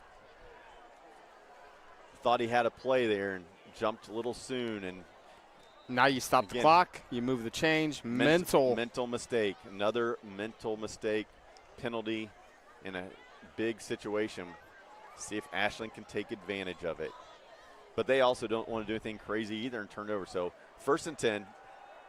They're just going to keep it easy, keep it simple. We'll go throw out, and going to be another completion there for Bernhard. It's going to go Gabe Baith. Jackson Caudill comes up, makes the play. How long, if you're Coach Hamilton, before you have to take the top off? Well, what I'm thinking at some point here is they've been setting this up with the bubble screens. So you're going to see a turn, a fake to the screen, and somebody's going to be on the opposite field, gone, and he's just going to – yeah, I could see that. They're just waiting on River Valley to bite on that. And a little off on that throw is Bernhard. Looking for Crudy, just a little bit wide. Incomplete, 3rd and 6. Now you're 3rd down again, but you're not really in a situation to run the ball now. You're 3rd and 6. You're not 3rd and 2. Huge play. And we're only in the first half and we're talking about a big play. This could change the momentum of the rest of this half and the second half. Well, they played a great game last year, 26-20 in overtime. We knew this was going to be a good one. And there he's going over the top and just out of bounds. He was looking for Gage Bowman. Incomplete. Jackson Caudill on the coverage. And Ashland's going to be forced to punt. I love the throw. I don't love the location of the throw. I truly feel that if he leads him, he's able to run right under that and probably keep running. I get 2 minutes left, throw it to the sidelines, let him catch it and get out of bounds. But he had the corner beat by a couple yards. Yeah, he had a step or two, absolutely. Snyder, that dangerous receiver. We haven't called his name too much tonight. Let's see if he can make a play in the punt return game here. Well, he is a playmaker, and he's going to fair catch it. Good decision, hauls it in at the 40-yard line. And as I said, River Valley's in business here. You have Ebert at quarterback. You have Hudson Pollock who can kick it. The Vikings got a chance here to get some points and take the lead into the half. And I'll say this too, give credit to River Valley's defense. Yes. You know, there was 10 minutes to go in the second quarter. We played 14 minutes. Ashland had just scored their second straight touchdown. It was 13-0. And I was thinking in my head, wow, you keep this pace up, you're going to be giving up 40-some points, 50-some points. Viking defense has been able to get a couple stops in a row, and that is huge for them. And how long, one thing we've noticed too, they love to go to that offset, unbalanced receiver. Oh, Krebs with the catch with his hands, with his knees, all the way down his body, but he gets it done. That was almost dangerous. He caught that in the hands. That was number 4 for Ashland. That's Josh Ingai. He about hit him. And false start again. He hit him, and that was almost a mistake. That was almost a fumble. Yeah. But it wasn't. But now you're right back, 2nd and 10. Well, the film room is not going to be fun for either of these teams if the penalties continue in the second half like we've seen in the first half. Coaching staffs are not going to be happy with the things that look like there's a little confusion. Again, Vikings, empty set. Ebert looking over the defense. 5 wide. Ashland, 4 guys on the rush with the spy on Ebert. And Ebert, quick quarterback draw. Oh, big hit. Big hit by Gunnar Lacey upended Chase Ebert. 4th down. Not what you want to see if you're a River Valley fan. Chase Ebert not at hit down low, upended. And Ashland looks like they're just going to let this go. They're not going to call timeout and force River Valley to punt it. They're going, guess, they're going to take the delay game. Yes. Move them back. Then they might call a timeout, force the punt. They'll have 2 plays maybe before half to get into field goal range. Just thinking with some of the playmakers and some of the returns we saw earlier, you call the timeout there, maybe get it with 50 seconds to go. Yeah, 60, absolutely. 60 yards to go. You have a 4-star quarterback. See what happens. But it's also why I'm up here and coaches are down there. Hey, I'm telling you, I watch things and I'm like, oh, why didn't they? And then I'm like, they get paid to do what they get paid to do, and I get paid what I get paid to do for a reason. Yep, they're confident in what they're doing. So 20.6 seconds to go here in half number 1 at River Valley High School in Caledonia. Mark Bollinger along with Josh Banks. The River Valley Vikings and the Ashland Arrows knotted up at 13 here as we're nearing the end of the first half. I got a surprise for you. You ready for this one? Another score? We were talking about Shelby with Braden DeVito and how we didn't really know what they were going to have around him. They're up right now, but they've only put up 13 points in 2 quarters, and they're only up 13-6 over Madison. Interesting score. People, again, that you talk to in the know, coaches, didn't think Madison was going to be the strongest of teams this year. But, again, it's week 1. Never know what's going to happen. Actually, River Valley fans, you'll see Madison next week. And if Madison pulls off an upset over Shelby, that will be a pooch punt blocked. And it's going to get down to about the 37-yard line. So River Valley was out in the formation, went to Ebert, quick kicked it. And Ashland's going to get the ball with 13 seconds to go on the 38-yard line. You think what? Maybe 30 yards to give your kicker a chance? Yeah, 35, put it at 40 yards. Yeah. Vikings going to go to a prevent defense. Chase Ebert playing a deep safety last year. You know, this same defensive set saved them the game a year ago in their upset with Shelby. Ebert, who never played defense. I mean, once he started quarterback, was back there. Isaiah Ramsey catches the ball, all Ohio, and said one guy to beat was Ebert. Ebert was able to make the tackle. Here's two great athletes. Here's there. my worry if you're River Valley here, is this right here. Well, you got to go down. And I think both teams are going to be okay. Just take this into the locker room. So that's going to wrap up the first half here at River Valley High School. In week 1, it's River Valley 13, Ashland 13. You're watching Friday Night Football live and free on the OH Report.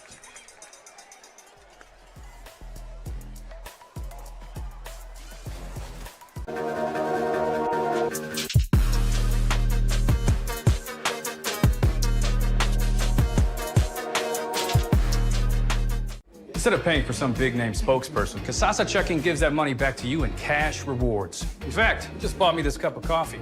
See how that works? Amazing! Free checking, cash rewards. Take back banking with Kasasa.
to River Valley High School here. We're at halftime. Thanks to Knox Community Hospital for sponsoring our halftime show tonight. Great job by the bands from both Ashland and River Valley. Here on the gridiron, 13 all at halftime. Ashland and River Valley in a really competitive first half. Looking forward to the second half. And Josh, you want to throw out some numbers and stats for us here from that first half action? Balance. Really, really competitive both sides. I think the shocking stat to me is I felt like Ashland controlled time of possession, but River Valley outgained them by 37 yards. But the biggest stat on here to me, Chase Ebert threw for 149 yards. We talked about it before we went to while we were at halftime, while the bands were playing. They have 200 yards of total offense. Chase Ebert has 195 between rushing and passing of that 200. What do you do to stop the kid? 195 total offense, and the other 5 yards was on the first play of scrimmage for River Valley. I don't know what you do if you're Ashland to stop him. And the thing about it is we talked about it, he's gotten hit several times. He's gotten hit, he's gotten hit, he's gotten hit. The more he gets hit, the better he gets. Yeah. Well, I wouldn't be surprised. And again, I saw enough River Valley games last year to see Ashland maybe adjust, or future opponents adjust to where when River Valley's going to that empty set, 5 guys wide, to bring 5 on the pass rush and keep a spy and then basically go one-on-one or play some kind of zone coverage behind it against that River Valley offense. While Ebert is so good at making the quick decision, reading the defense, and making the play, the reality is you can get pressure on him, and I think you're going to see some teams do that this year. Maybe you'll see Ashland do it here in the second half. Now we're talking about Chase Ebert. Quick little story for you about Chase Ebert. So the bloodlines for Chase Ebert are pretty darn good. His great-grandfather, Bill Henthorne, and I don't know if Bill and Barbara watch it tonight, but his great-grandfather played high school football with Hopalong Cassidy, Holy. who goes on to be the 1955 Heisman Trophy winner at Ohio State, goes on to an illustrious career. But his grandfather played football with Hopalong Cassidy, and in addition to that, his great-grandfather, Henthorne, was a guy who had full ride offers to play football at Cincinnati. So the bloodline's going all the way back to great-grandfather. Chase, outstanding athlete. His great-grandfather was as well. And it's kind of something that we talked about pregame. We're seeing what Chase is capable of tonight. You've told me that really his best sport's probably on the hardwood. This young man has the potential. If he has the type of season that he had last year, he's got the potential to get some pretty hefty looks from some small D1s, big D2 schools. And he's going to have a decision to make, and it's going to be a hard one, because when you fall in love with the sport, it's hard to not want to play it at the next level. When you're given the opportunity, why would you walk away? Yeah, absolutely. And that's something, is obviously he progresses through his senior year. Chase will have to make those decisions, but he is going to have an opportunity to go to the next level, whether it's on the football field, on the basketball court. If that's what he chooses to do, he's going to have a ton of schools that will gladly take him. Because, I know I've talked to a bunch of college coaches on the basketball side of things, and there's offers out there and people wanting him because he is the ultimate glue guy. He is that alpha dog, that alpha male that you rally around. And tonight you've seen it, 195 yards out of 200 total yards of offense in the first half for River Valley. Now let's flip the script. Let's jump to the other side. We've talked about Chase Ebert. Let's talk about what Ashland has done well and what they have to do here in the second half if they're going to leave Marion County with a victory. Nathan Bernhardt has got to release the ball, and they have got to try to go over the top. They have done a great job. We talked about it all game long. They've done a great job of setting up these little bubbles. Eventually, you got to see that bubble be a fake, and they got to take a shot. Well, you're starting to see the defensive backs and stuff creep down a little bit. They're waiting on those quick slants and those bubble screens. See if they fake that, go over the top a little bit. He's had one throw downfield tonight that's probably been 15, 20 yards in the air. Kickoff here, starts second half, goes to Ashland. Good coverage there by the Vikings. Looked like a face mask. We're going to have here come the flags. incidental. As it took 3 Vikings to bring down Franz. So Franz going to bring it out to about the 17-yard line, but as we said, flags were flying here as we start half number 2 in week 1 of Ohio high school football. And I tell you what, there's a lot of football going on in the state of Ohio tonight. But you know what's funny? One of the biggest games of the season is happening right now over at Arlen Field in Mansfield with Akron St. Vincent St. Mary making the hike to Mansfield Senior to take on the Tigers. And I tell you what, that's a ball game too. It's 14-0 Mansfield Senior or 14-0 St. Vincent St. Mary at half. They're both perennial powerhouses. That's 2 heavyweights going at it in week 1. What a great opening week matchup for those teams. Talk about jumping into the fire. Talk right about away. preparing yourself for postseason play. How much more can you do it other than punching each other in the mouth against the team that you might see in the postseason? Yes, sir. Good one there and a good one here. 13-13, River Valley and Ashland tied up here as we start the third quarter. Quick snap, Bernhard immediately takes it upfield. Gonna gain about 5. 4, maybe 5. Something that we've seen, I think, honestly, Mark, a lot more tonight than I thought we would, is that QB draw with Bernhard. He's kept the ball and ran it more than I expected him to. Again, another little wrinkle to the game. I mean, he's just, adding stuff to the repertoire. Well, and it's one of those things, you're a 4-star Division I recruit. You really got to be able to do it all if you want to play high-level football at that next level. Well, and they've talked about how there we go. There's the top. shot. He's got him beat. It's caught. No, it's dropped. Oh, Incomplete. Incomplete. So they went over the top. Dakota Crudy couldn't hang on to it. Had his man beat. Crudy couldn't haul it in. Just going to go as a long incompletion. And how about the defensive play by Jackson Caudill to break up that pass? Again, Bo, that's the thing. We seen it in the first half when he went over the top. A little bit underthrown.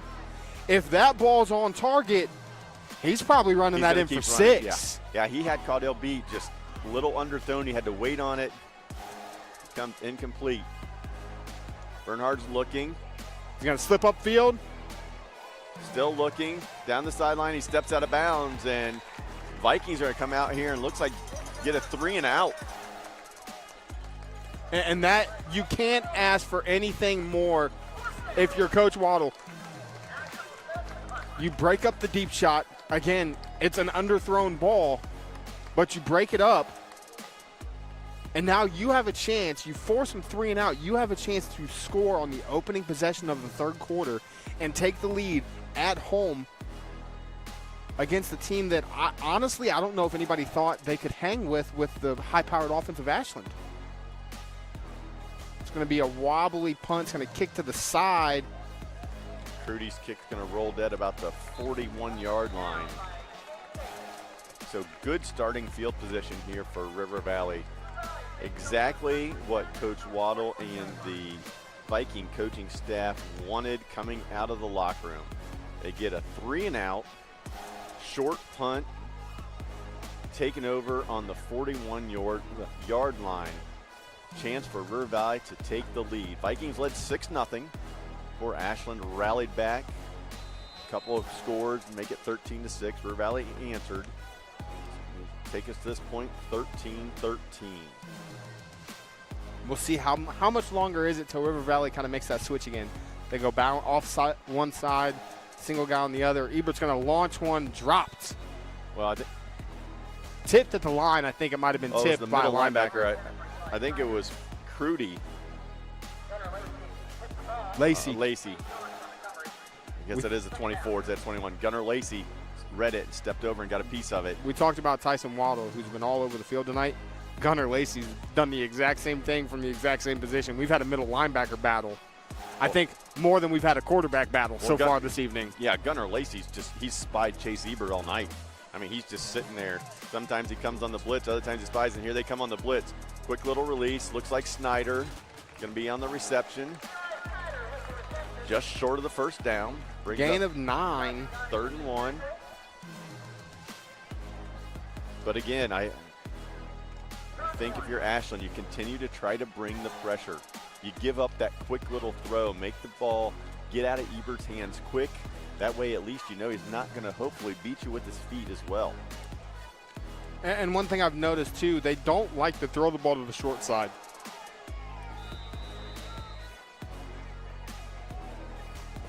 Late substitution here by River Valley. Oh, they just reset Plenty the of play time clock. on the They have play plenty clock. of time. Looks like they're going with power. Yeah, they're going to go power set Bring in on extra- 3rd and 1. Bring in extra linemen, tight ends. Again, Are we going to see Ebert get under center for the first time tonight? well, again, you have Luke Axline now out there. It's going to be one-on-one. He's still going to stay in gun. It's going to be Wyrick beside Ebert. Ebert's going to keep Ebert's going to dance and work his way forward, and a it's going to be big close. hit. It's going to be close. Is that going to be a measurement? I think with the spot. Oh, wow. The nose of the football. We're right on that. I'm telling you, this is going to have to be a measurement. Yeah, you're looking at 4th and an inch, or it's going to be a first down by about an inch. I'll tell you what. Number 33 for Ashland came up. Grayson Bates, we've called his name on offense a couple times tonight. He come up and laid the lick on Chase Ebert to stop his forward momentum. But let's see this spot. It's going to be just short. Yeah. I mean, we're talking an inch or two short. Now, if you're Coach Waddle, what are you doing here? I'm going. I've got a senior quarterback, week 1, non-conference game. I'm getting the W if I can. I'm going for it here.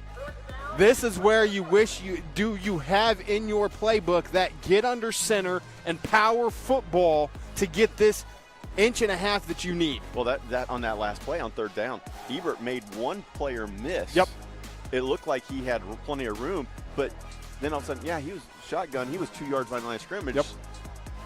And He's going to get under center here. This is just going to be a quarterback Jalen sneak. Hurts, tush push kind of concept. Tried to draw him offside. False Instead, false start. Ashland defense stays disciplined. River Valley makes a mistake.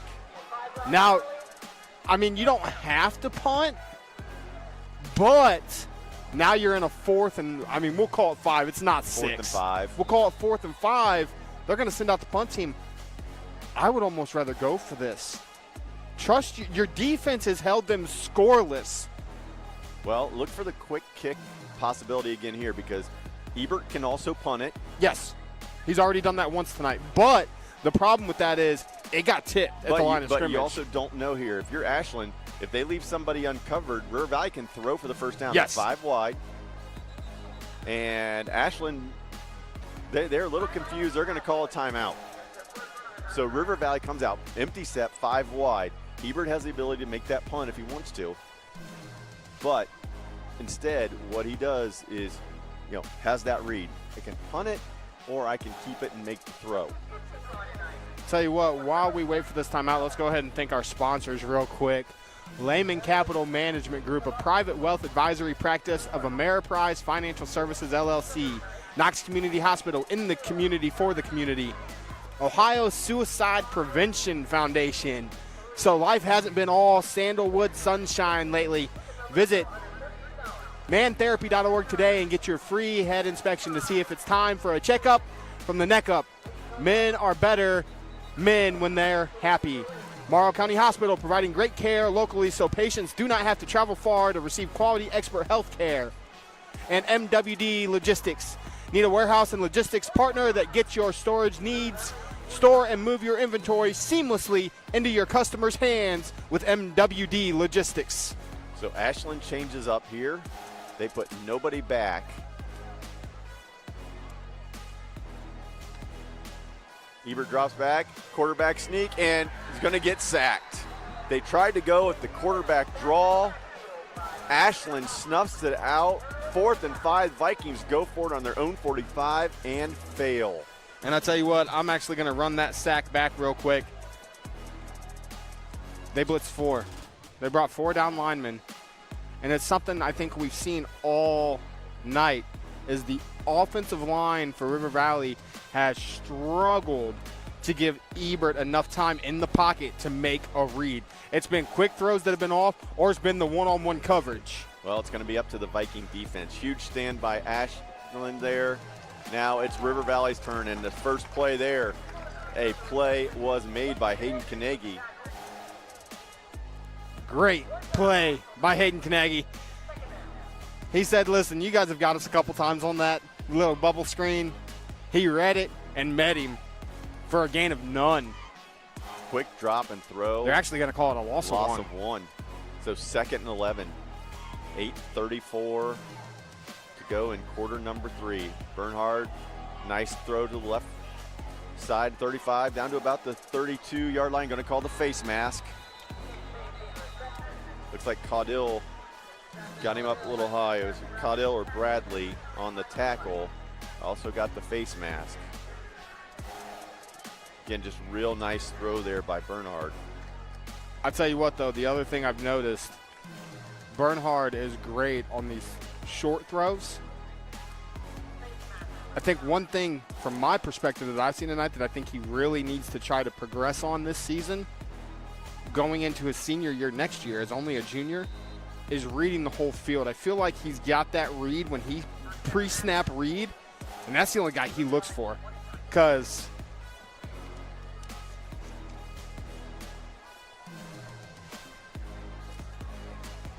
he had Braden Donati running a seam up the middle of the field. Nobody near him. He rolls left, scrambles, gets out of bounds at about the 13-yard line. He's going to get 4. Well, nice job. And I've been really impressed by Bernhard. You know, he is more athletic than, you know, people have talked. You know, you hear people talk, take it with a grain of salt, but, you know, more of a pocket presence, whatever, but sneaky athletic. You know, people tell you he's a great kid, 4.0 student. I mean, just the real deal, the All-American kid. And they're going to say he actually gained 6 on the play. So 2nd and 4, inside the red zone, ball at the River Valley 13-yard line. They're going to stack. Drops. Again, working his way through the pocket, cuts it upfield. Looks like he's going to get close to the first down. Tyson Waddle makes the tackle. We got an injured River Valley player. Looks like it's number 51, J.J. Walton.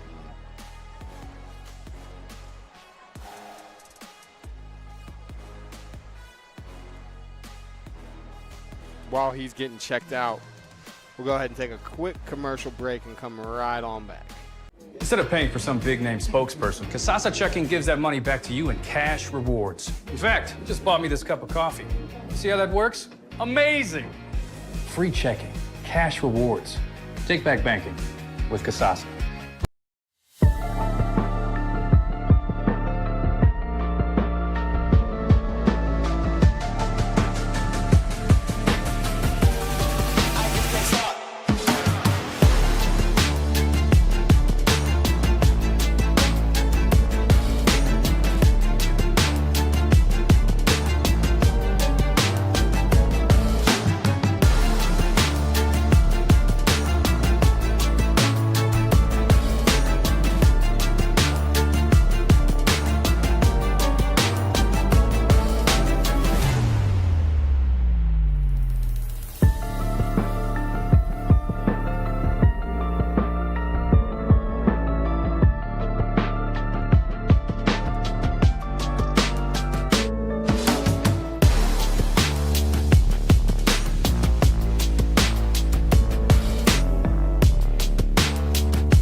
Welcome back to River Valley High School. 7:41 to go here in the third quarter. Ashland and River Valley tied up at 13 each. This is Mark Bullinger along with Josh Banks. Good to see the River Valley player, J.J. Walton, walking off under his own accord. Back to live action, 3rd and 1, ball on the 9-yard line. Bernard takes it off the left side there, powers his way down to about the 6. So first down, Ashland. The drive continues.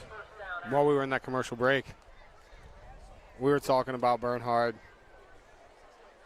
We've seen, I'd say, 15 to 20 throws out of him tonight. Only 2 have been past the 10-yard mark. I think we'd both like to see it a little bit more. Might see one here. They're going to bring handoff up the middle. It's going to be a touchdown. So touchdown, Ashland. 6-yard touchdown run by Grayson Baith. And the Arrows take the lead 19-13. So Ashland takes over at the 40-yard line after River Valley goes for it on 4th and 5. Ashland makes the play, takes over at the 40, and quickly goes 40 yards in about 2 minutes and takes the lead here in quarter number 3. Kick is good, 20-13, Ashland.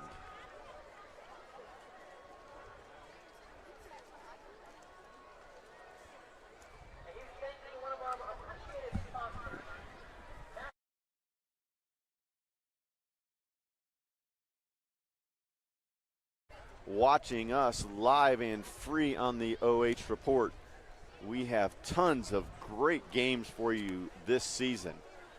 Whether it's on the soccer pitch, the volleyball court, or the gridiron, cross country, whatever that sport may be, make sure you're checking out the OH Report. We'll keep bringing it to you live and free all season long.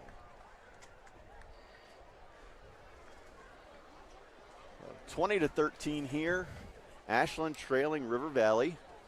Next week, the Arrows, as we talked about, will go a little farther west on into Marion City to take on the Marion Harding Presidents in week number 2.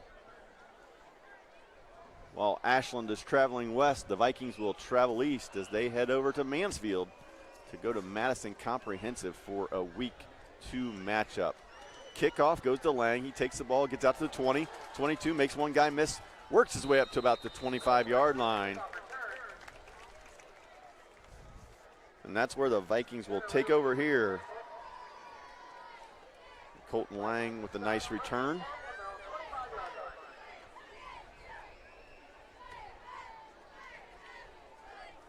If Chase Ebert and the Vikings can answer, as we've seen all evening tonight. Ebert in the shotgun. River Valley 5 wide, empty set. 3 to the far side.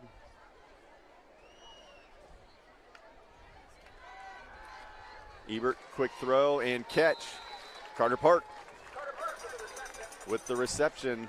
Ball out to about the 32-yard line. River Valley quickly up to the line. Ashland not ready, no pass rush here, and a bullet from Ebert to Park, first down.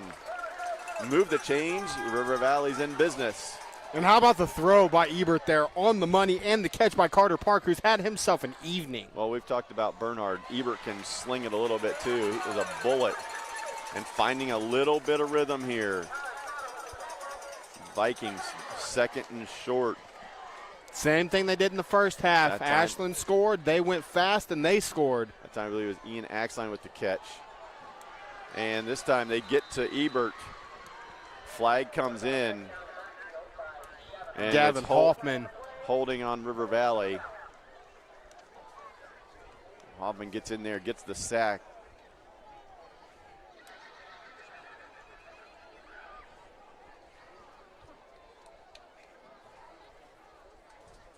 The Arrows decline the penalty because of the sack.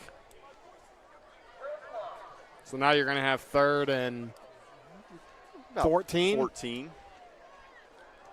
So 3rd and long for River Valley. The penalty on the sack also gives Ashland a little bit of time to get some play calls in.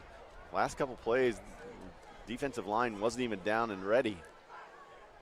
Looks like they're going to rush 4, continuing to spy Ebert. Here we go again. We're going to look for that one-on-one. And again, it's the pressure. Ebert rolling, throws it across his body, finds the receiver, it's Krebs. And right at the first down marker, where are they going to say? They're going to spot it at the 50. They're going to put him a yard short. But how about the throw and catch? Well, and again, Ebert working himself out of a jam. The pass rush came through. He was able to escape it, make the throw across his body. 4th and short. Vikings going for it again. Ebert quarterback draw, and he gets it. So this time, Chase Ebert able to fall forward. First down Vikings, and they're on the move inside Ashland territory. Ebert looks right, throws, Park, caught, makes a move, down to the 41. Speed kills. And that's what River Valley has done to Ashland so far tonight to keep their offense moving. They're going to go fast again. Well, Jaden Goings made the read on the play just a second late, or he may have had himself a pick 6. He saw it coming, just couldn't get there in time. Ebert again looking right. Throws out of bounds, just threw that one away rather than taking the sack. Good decision there on 2nd and short. Brings us to 3rd and 3. Ebert just got close to that sideline, realized instead of taking a negative play, just to throw it out of bounds, waste the down. Sets him up for 3rd and short. Again, 5 wide. Krebs and Parks to the short side. Ebert looks left, throws in the middle, caught. Snyder. First down, River Valley. Eli Snyder, and that trips to the top side of the field, was in the middle, just sat down in that gap, that seam. Quick pass rush and incomplete.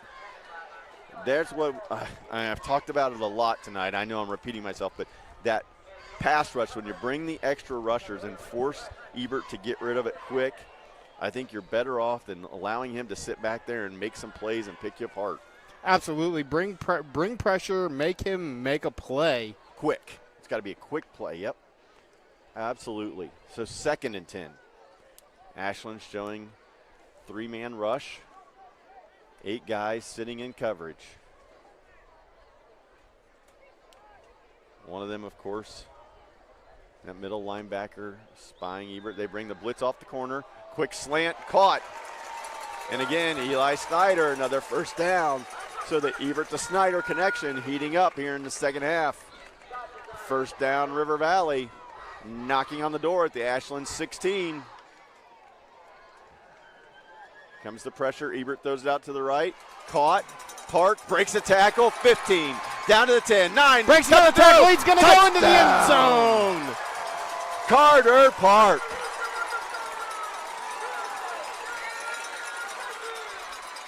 Made 3 guys miss. Took it in from the 16-yard line. A River Valley answers again. Great job by Carter Park. Ebert got the ball out. Park came back to it, saw his quarterback in trouble, worked his way back, made the catch, and then just took care of business. So we got an Ashland player down. So let's go ahead and run that replay. Take a look at that touchdown. He's going to break the tackle. Makes 3. 3 guys miss. And he finds pay dirt. River Valley an extra point away from knotting this up at 20.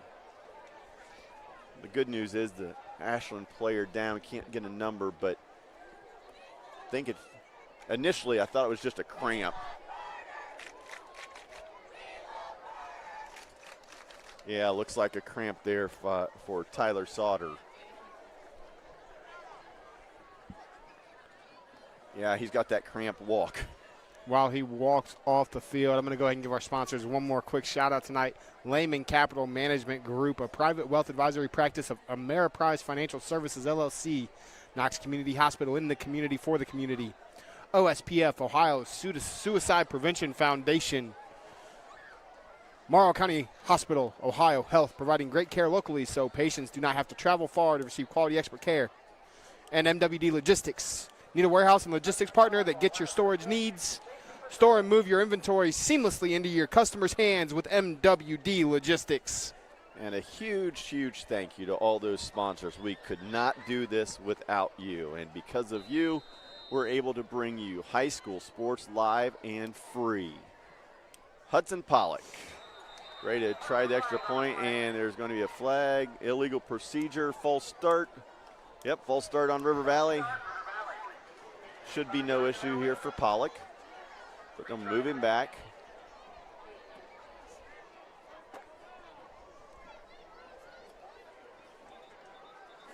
Well, last year this game went to overtime, tied 20-20. We could be looking at the same thing here tonight in week 1. And we get another flag in the air. What's this one going to be? I'm afraid this may be something. Sideline warning. Yep. I think it may be a situation where things were being said and they were tired of hearing it. So the warning is given. And after all that, we will attempt the extra point after the Ebert to Park touchdown connection. Ebert will hold. A little bit longer of an extra point now because of the false start.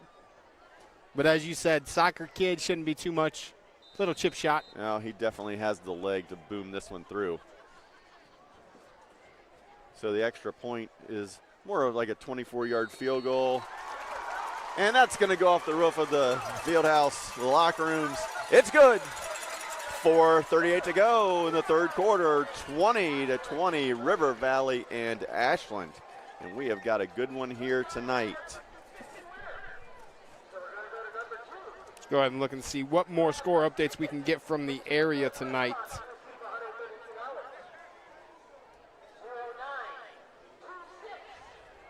Looks like we have some finals to pass along. Hopewell Loudon defeats Cary at Cary, 27-22. Northmore takes care of Upper Sandusky, 48-14. Crestline leads Buckeye Central, 32-20. Lexington, 14-13 over Ontario in the fourth quarter. Riverdale beats Bucyrus 13-6. Perkins beats Clear Fork 55-0. I think the big one we're still waiting on. There's an update there. Shelby 28, Madison 14 in the fourth quarter. Shelby starting to pull away a little bit there. Back here at River Valley, it's been a ball game. Pollock kickoff, taken at about the 4-yard line, out 10, 15, 20, 21, and brought down there at the 23-yard line. Hey, Ganagi with a big stick there. Looks like we got another arrow cramping. It was France on the return. And as you said, another cramp situation here for Ashland. But what a great back and forth ball game tonight. Quick little recap. River Valley came out, was able to score, take a 6-0 lead. Ashland responded with 2 touchdowns to take a 13-6 lead before River Valley answered with a touchdown of their own to make it 13-13 at halftime. And then here in the second half, River Valley goes for it on 4th and 5 inside their own territory. Ashland gets a stop, promptly goes 40 yards, scores to take a lead, but River Valley responds. Back and forth we go. Vikings march down the field. Ebert to Carter Park, touchdown. Pollock extra point takes us to where we're at right now with 4:32 to go, 20-20 ball game. And what more could you ask for an opening Friday night than this? I don't think it's as high-powered offenses as we thought it was going to be. The defensive have actually impressed me more tonight, I think, than the offensive have. Well, I'm going to say there's still a lot of time left. There 1,000% is. Yeah, the way it started out, I mean, yeah, you go back and you think about how this game went. It was 13-13, with over 10 minutes to go in the second quarter. And at that point, yeah, we were on pace to have a really high-scoring ball game. It's what we were kind of expecting. Instead, the defenses have settled in here through the middle of the game. Now it's the Vikings defense turn. See if they can get another stop. Ashland comes out, spread formation, quick little jet sweep, handoff. Going to be another solid gain. 4 or 5 yards. This seems to be what they get on average on first down, whether it's a quick bubble screen, a quick slant, or a run. They get 4 or 5 yards consistently. And that was Michael France on the carry. He's going to gain about 6 on that carry. You definitely see what Ashland's offensive makeup, their game plan, play design has been tonight. Nice throw there outside the pocket and gets it to a wide receiver, Killian O'Brien. O'Brien hauls it in, going to move the chains for another Ashland first down. The quick throw, another Ashland first down. And I think that we both want to see what Bernhard's capable of. But we're seeing that with these quick throws, these quick slants, these out routes. These throws are hard to make. What we're seeing that's most impressive to me is he's just taking what the defense gives him. I mean, they've been giving him those throws, and he's just taking advantage of it. I mean, he's not trying to force things over the top to make that explosive quick play, quick strike touchdown. He's reading the defense. What are you going to give me? It's what I'm going to take. See what we can do. Stay in business. That time his throw is completed, brought down after a short gain, maybe about a half a yard. We call it 2nd and 10 for Bernhard and the Arrows.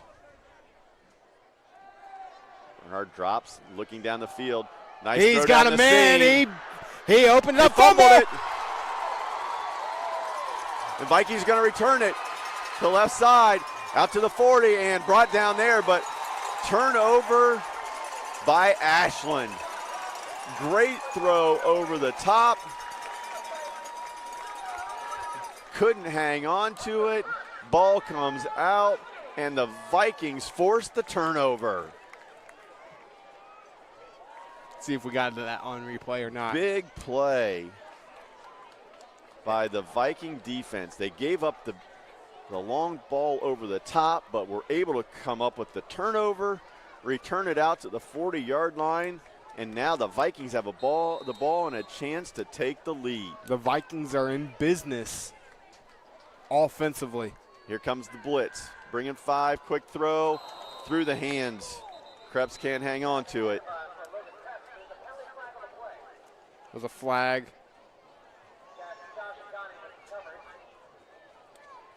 Official on the far side threw the flag over in front of the Ashland bench. Wait and see what they confer about.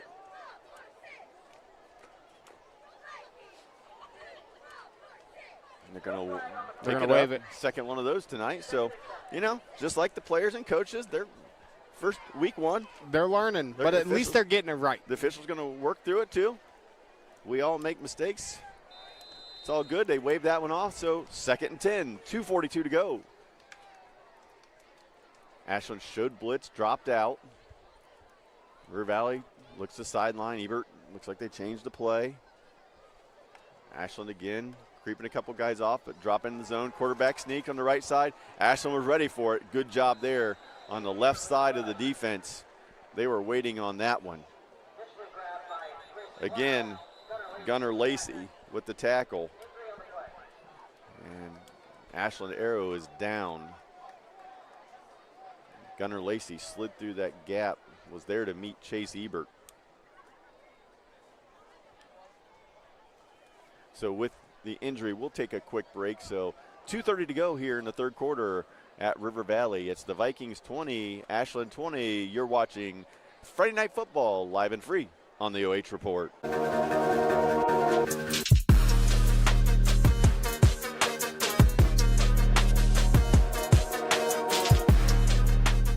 Instead of paying for some big-name spokesperson, Kasasa Checking gives that money back to you in cash rewards. In fact, you just bought me this cup of coffee.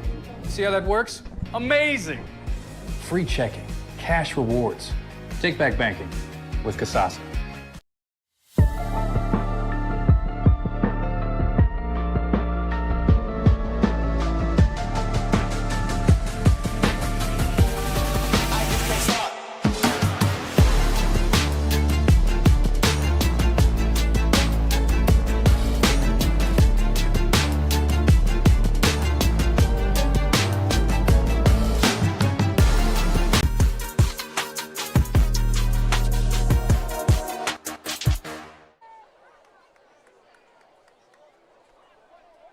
Welcome back to River Valley. Cooper Smith was the injured Ashland Arrow. Cooper walking off the field under his own power. Vikings facing 3rd and 10 from their own 40-yard line.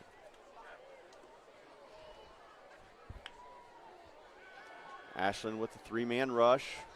Ebert rolls right, throws, and almost intercepted. Great play there by Tyler Sauter. Almost taken away, but almost caught. It would have been enough for the first down, but it falls incomplete. And Hudson Pollock and the punt crew will come out for River Valley. Sauter's going to drop deep to receive the punt, standing at about his own 20-yard line.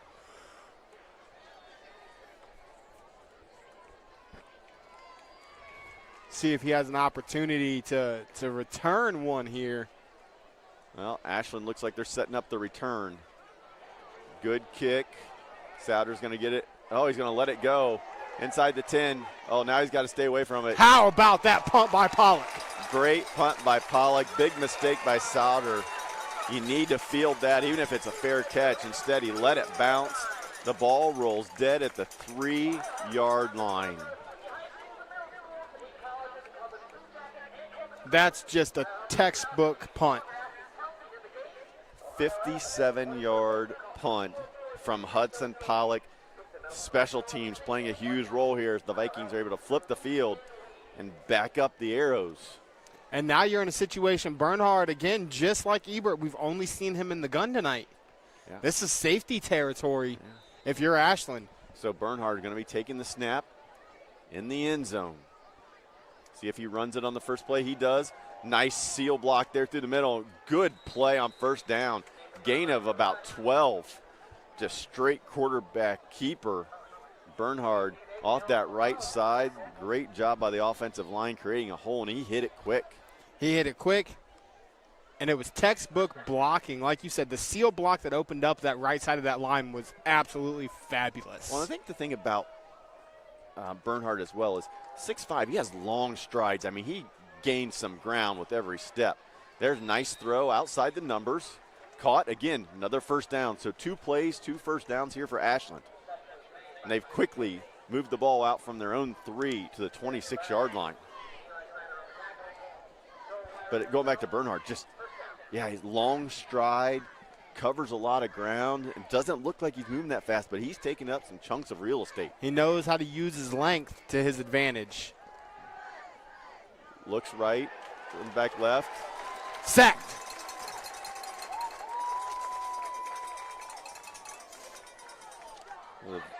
Jackson Kloa. Jackson Kloa just ate up the right side of the line. Now there's another design QB keep for Bernhard. He had nowhere to go.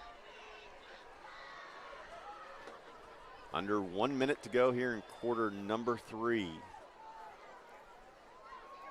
5 wide. Bernhard looks, steps up in the pocket, scrambling, throws it out, caught. 35, 40, upfield 41 is going to be a first down. Gabe Baith again on the receiving end of that, and Ashland again moves the chains. Just chunk yards here for the Arrows. 3 big plays, all went for first downs. They're nearing midfield here as we come to the end of quarter number 3. And we're really in a situation where we're seeing both quarterbacks kind of the same play style. France with a catch, but what a play by Hayden Carnegie. He's flying to the ball. He flies to the ball, and if he misses that tackle, there's some serious yards that were going to be picked up because the Vikings came on a blitz. They beat the blitz, but Carnegie does his job. And Ashland's going to let the quarter run out here. We're going to go to the fourth quarter tied 20-20.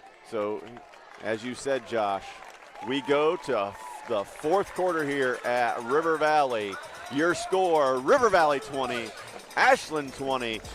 Make sure you stay tuned in. It's going to be a great one in the fourth.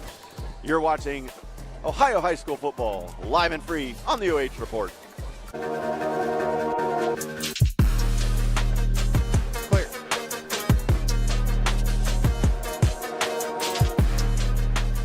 Instead of paying for some big-name spokesperson, Kasasa Checking gives that money back to you in cash rewards. In fact, you just bought me this cup of coffee. See how that works? Amazing! Free checking, cash rewards. Take back banking with Kasasa.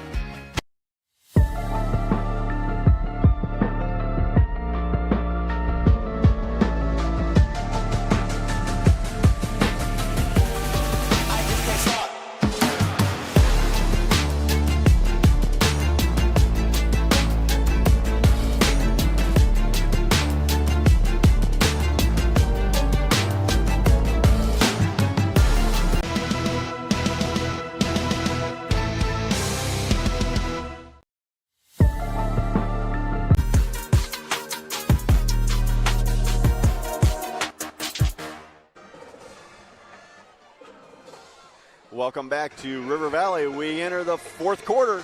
We're tied up. River Valley 20, Ashland 20. And if you're looking at your clock and saying, wow, you guys are only going the fourth quarter. Yes, it's nearing 10 o'clock, but this game actually didn't get started until 7:30 tonight, and then you have two teams that are throwing it all over the place. So that's why a lot of the other games are going final while we try to wrap this one up. We're going to see an illegal motion. Two guys in motion at the same time. So it was 2nd and 13. Ashland runs the play. Penalty flags are thrown. There's a loss on the play of a couple. River Valley's going to end up declining the penalty.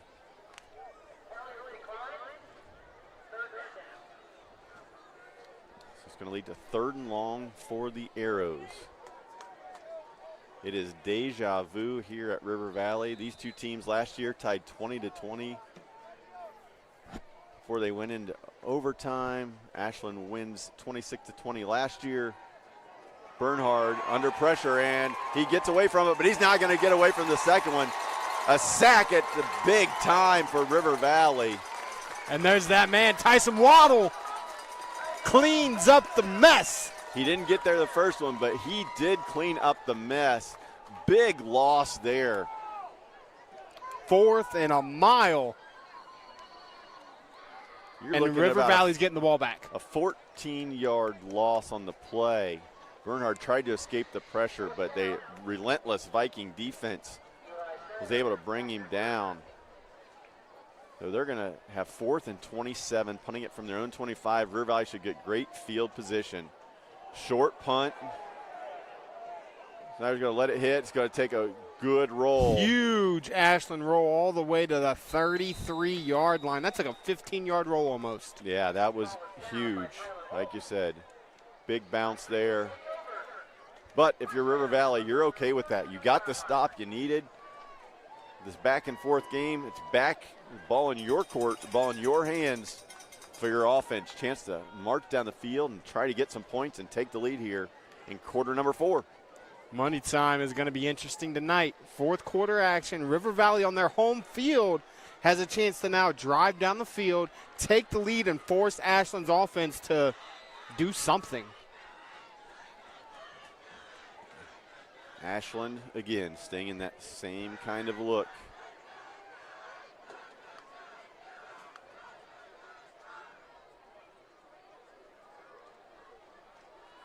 I think Ashland only has 10 guys on the field. There they go. I say, I'm watching it going, they're only rushing 4 and they're playing 6. And those 4 are going to get to Ebert. He avoids it. Good job by Chase. Throws it out of bounds. Throws it incomplete. Avoids the sack. Yeah, I was looking at it like, yeah. So again, just game 1, week 1 here. Ashland was out there trying to defend River Valley with only 10 guys. They ran a guy on late. The pass rush was still able to create some chaos. And that's kind of the chaos that Ebert's been dealing with all night tonight, is just doesn't have the time to be able to. You had 10 guys on the field. You should be able to make a play downfield with that guy running on late, and he just doesn't have the time to do so. Big blitz coming, quick throw, caught. Yep, Gunnar Lacey has been spying Ebert, came on the blitz.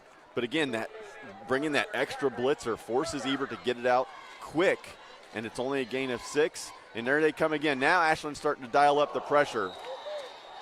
And they go for Snyder again. It goes to his hands. So back-to-back times now, we're starting to see a little bit of change here from the Ashland defense, starting to bring the extra blitzer, the extra rusher, and that time they're able to get quickly off the field. I think this is kind of a little bit more of what we expected. That was 3 and out in 20 seconds. 20-second possession for River Valley. 2 incompletions and a 5-yard gain. And now Pollock will be back to punt for River Valley. We've seen what he did last time. He's going to boot another one. And now Sauter's got a chance for the return. 30, 35, 40. 45, and good field position here. Ashland set up the return. He fielded it, took it about 16 yards or so on the return, and Ashland's going to be in business. Starting this possession just outside of River Valley territory. 1st and 10 on the 46. A chance for Nathan Bernard and the Arrows to go down the field and do some damage. But again, the cramping issue is a huge, huge problem for Ashland. Yeah, multiple guys have gone Sauter down. just went off the field again with a cramp. Bernhard drops back, looks, throws, complete. What a catch. Gain of about 8. It was Baith on the reception. Little underthrown. Gabe came back to it, made a great catch on that ball. But again, another example, you can see Bernhard with the arm strength. That's a tough throw. That's an NFL throw. That's the I'm a 4-star recruit. Yeah. Watch, just watch. Looks, throws a bullet. Oh, nice job breaking it up by Lang. Lang stepped in the last second and broke it up. Looked like Killian O'Brien was going to make that catch.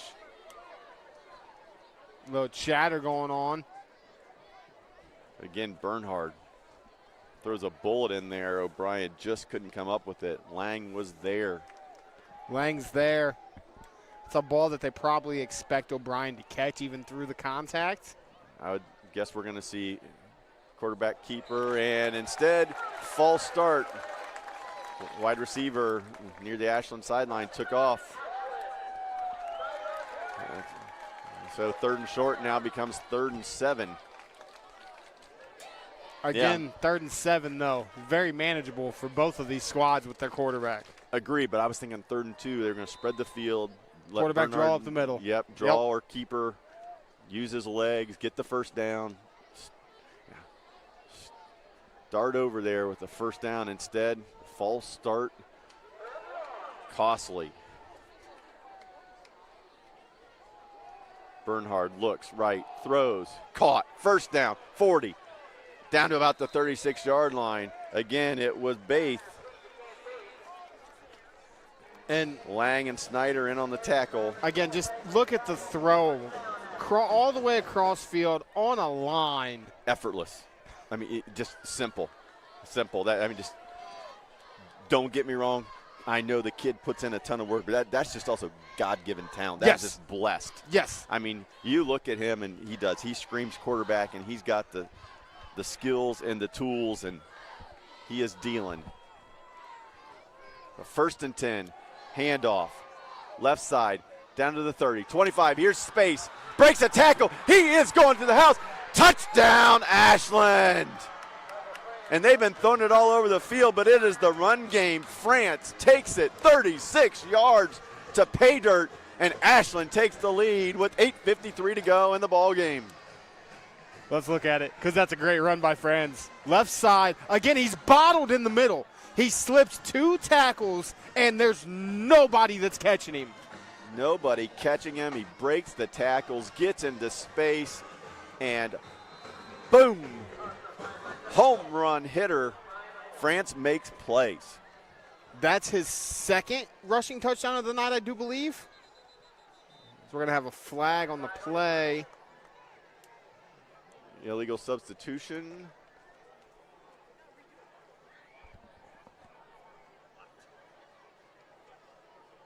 I think Coach Hamilton's wondering what was the illegal substitution for. They had 10 on the field. The 11th one ran on. Yeah, they're counting. Got lined up. Yep, officiating error. He thought the late substitution was the 12th man. They're going to replay the down. So the made extra point doesn't count. And oh boy, are they going to be hot on the Ashland sideline if they would happen to miss this. If he misses this and they lose this game 27-26. And they're wanting to know why I believe they're asking why the kick doesn't count. So they must have whistled it dead before they let the play occur. That could be a difference maker. If their first kick of the night was blocked. Well, here we go. Snap, kick, and it is good. So it doesn't matter. So the extra point goes through, and Ashland ups their lead to 27-20. So 8:53 to go here at River Valley. Ashland 27, River Valley 20. You're watching high school football live and free on the OH Report.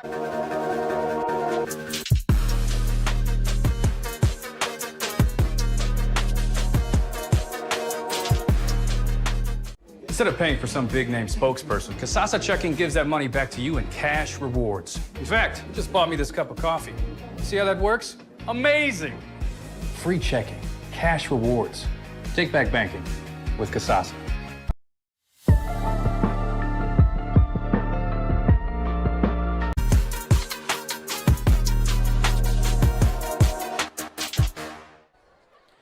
Welcome back to the campus of River Valley High School. You're watching high school sports live and free on the OH Report.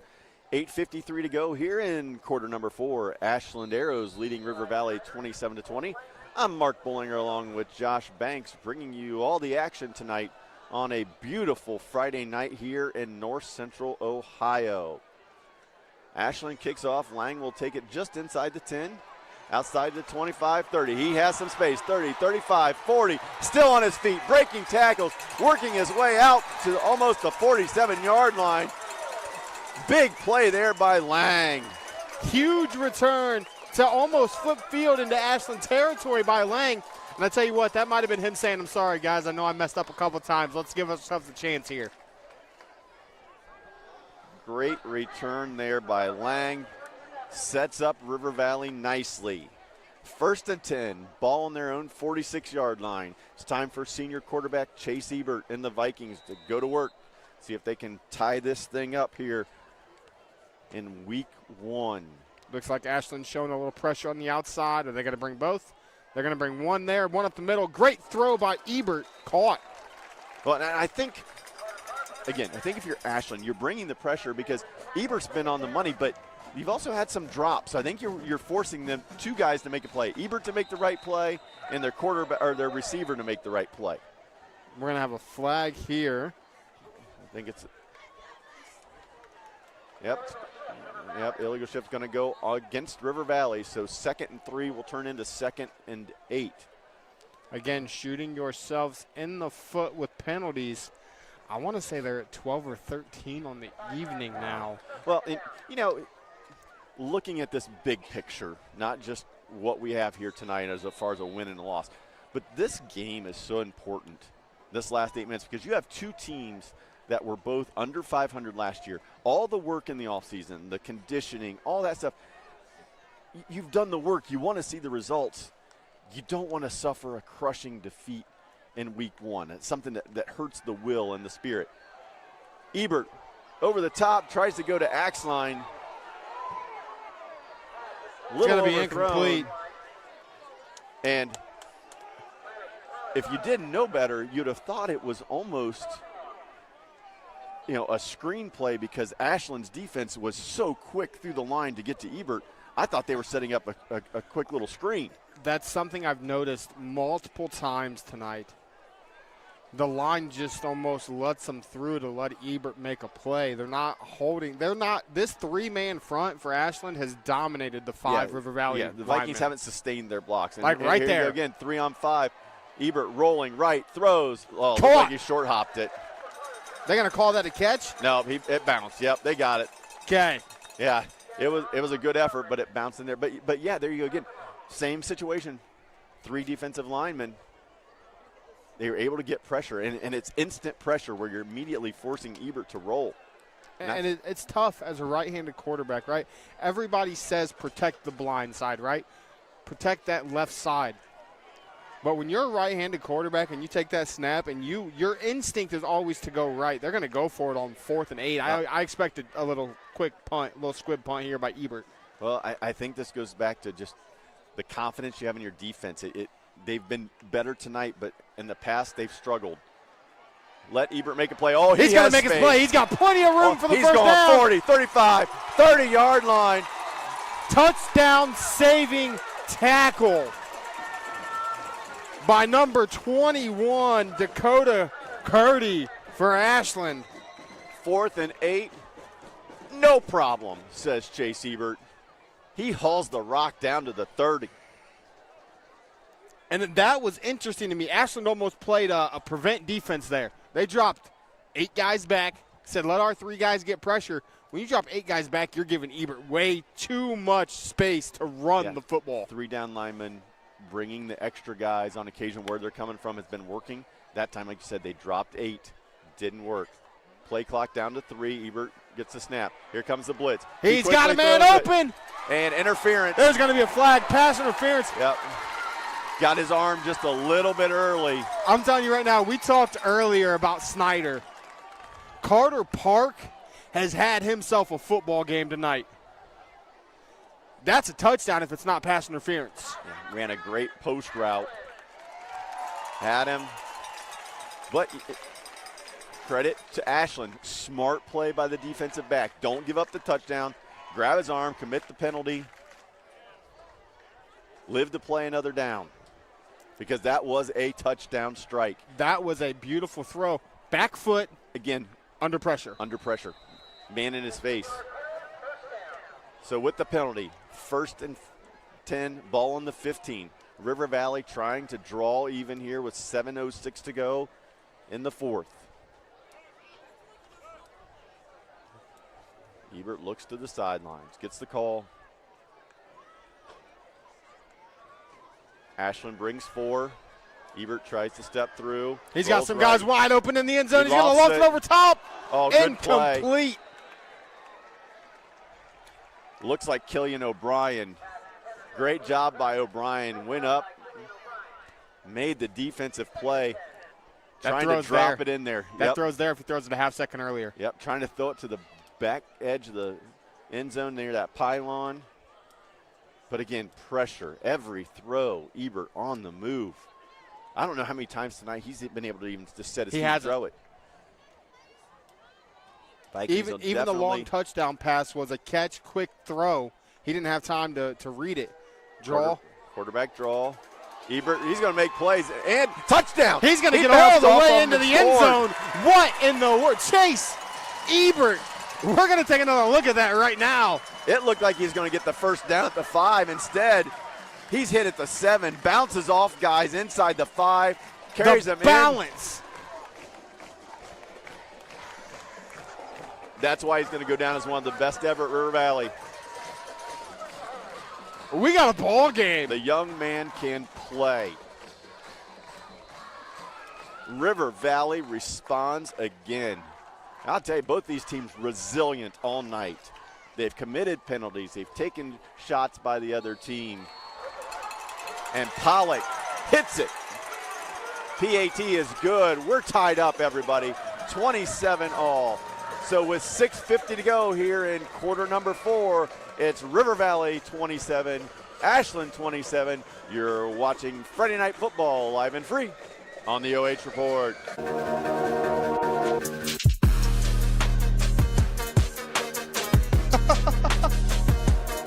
Wow. Instead of paying for some big-name spokesperson, Kasasa Checking gives that money back to you in cash rewards. In fact, you just bought me this cup of coffee. See how that works? Amazing! Free checking, cash rewards. Take back banking with Kasasa.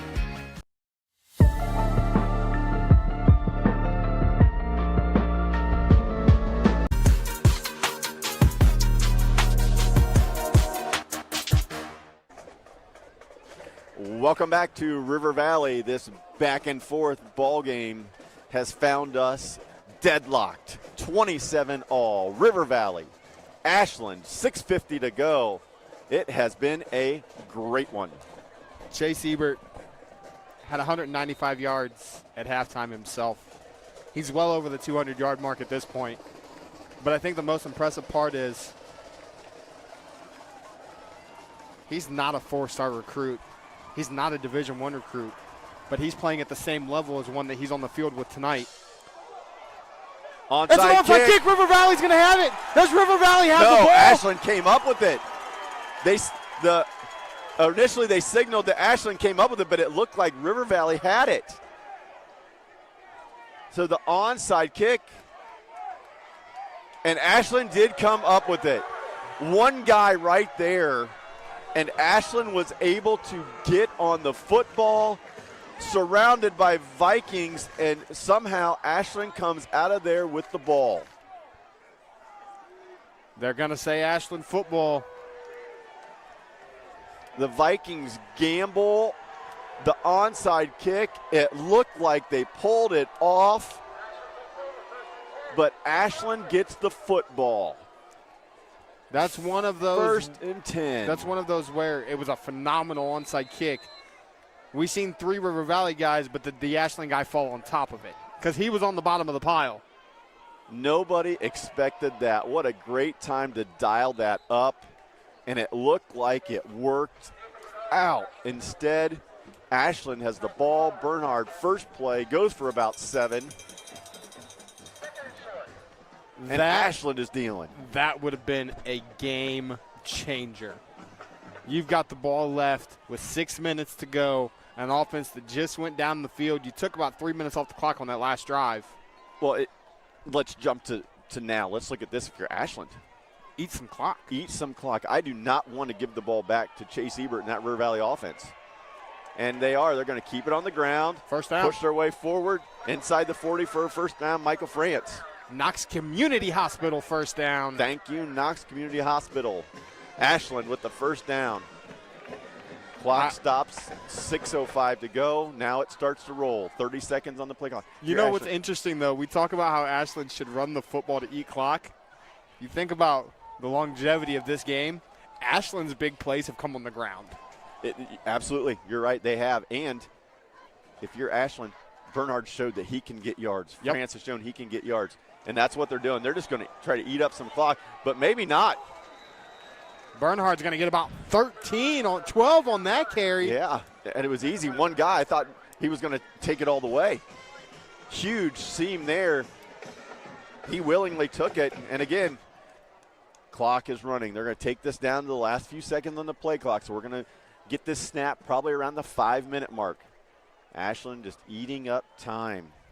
We're under 5:30 to go here. This is where we get to see the junior 4-star recruit's composure. Actually, they snapped it early. They snapped it with 13 left on the play clock. He's looking over the top. Doesn't find him. He's got a guy wide open in the end zone.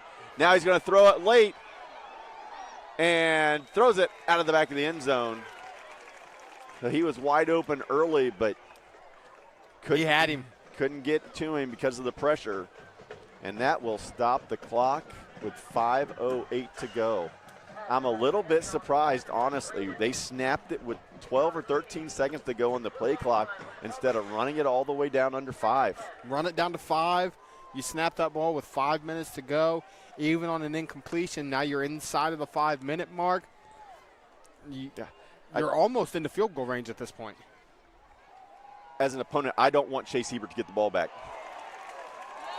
Are we going to have pass interference? Well, here's the question. The ball got tipped, but it looked like the interference, or it would have been holding, was before the tip. We're going to look at it right now.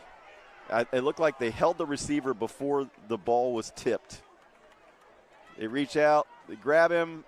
That's close. So close. They're going to wave it off on the tip. I was going to say that's one of those where, as an official, it's you can't get it wrong, you can't get it right. It was close. But the tip ball takes away the penalty. So 3rd and 10, 5:03 left in the ball game, unless we go overtime.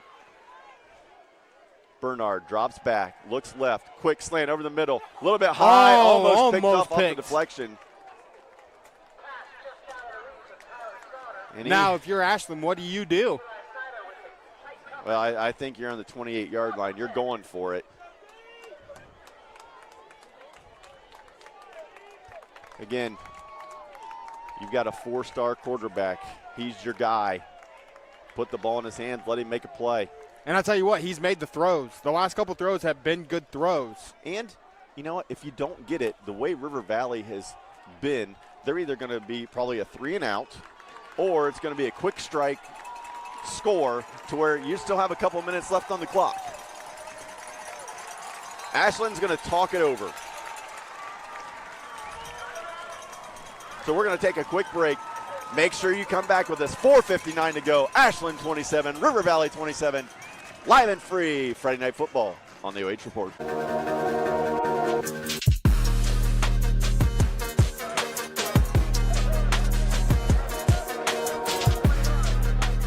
Instead of paying for some big-name spokesperson, Kasasa Checking gives that money back to you in cash rewards. In fact, you just bought me this cup of coffee.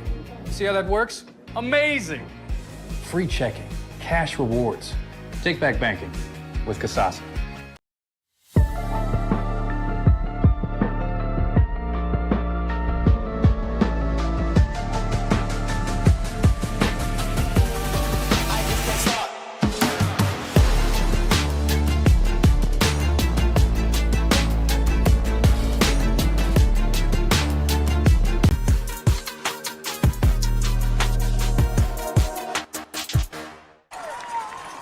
Well, if you're just joining us, it is definitely money time here at River Valley. 27-27, Ashland River Valley. 4th and 10, Ashland. Ball on the River Valley 28, 4:59 to go. Bernhard drops back, looks left, into gap, in the seam, caught, first down. That's going to depend on the spot. It's going to depend on the spot. I think where he caught it, he was fine. I think the tackle brought him back. I think his forward momentum, the catch was good enough for the first down. Looks like he was right beyond the sticks when he made the catch. They're going to measure. They are going to measure it.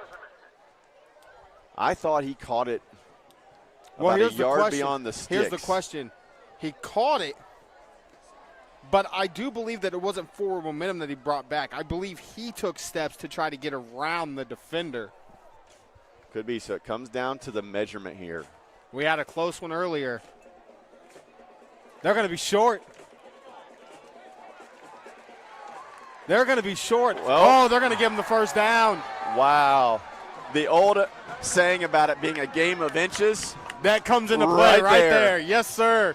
A game of inches. 4th and 10. Ashland is able to come up with the play. First down, a gain of 10 yards and about an inch. And the Arrows will keep possession. 4:48 and counting, and they're inside the red zone. Now, if you're Ashland, you run the football. Use the clock. River Valley has all 3 timeouts left. Bernhard, run up the middle. The big body's just dragging defenders. guys. They finally bring him down. But again, only after a nice gain. Gain of about 6. Takes it down to the 12. 4:20.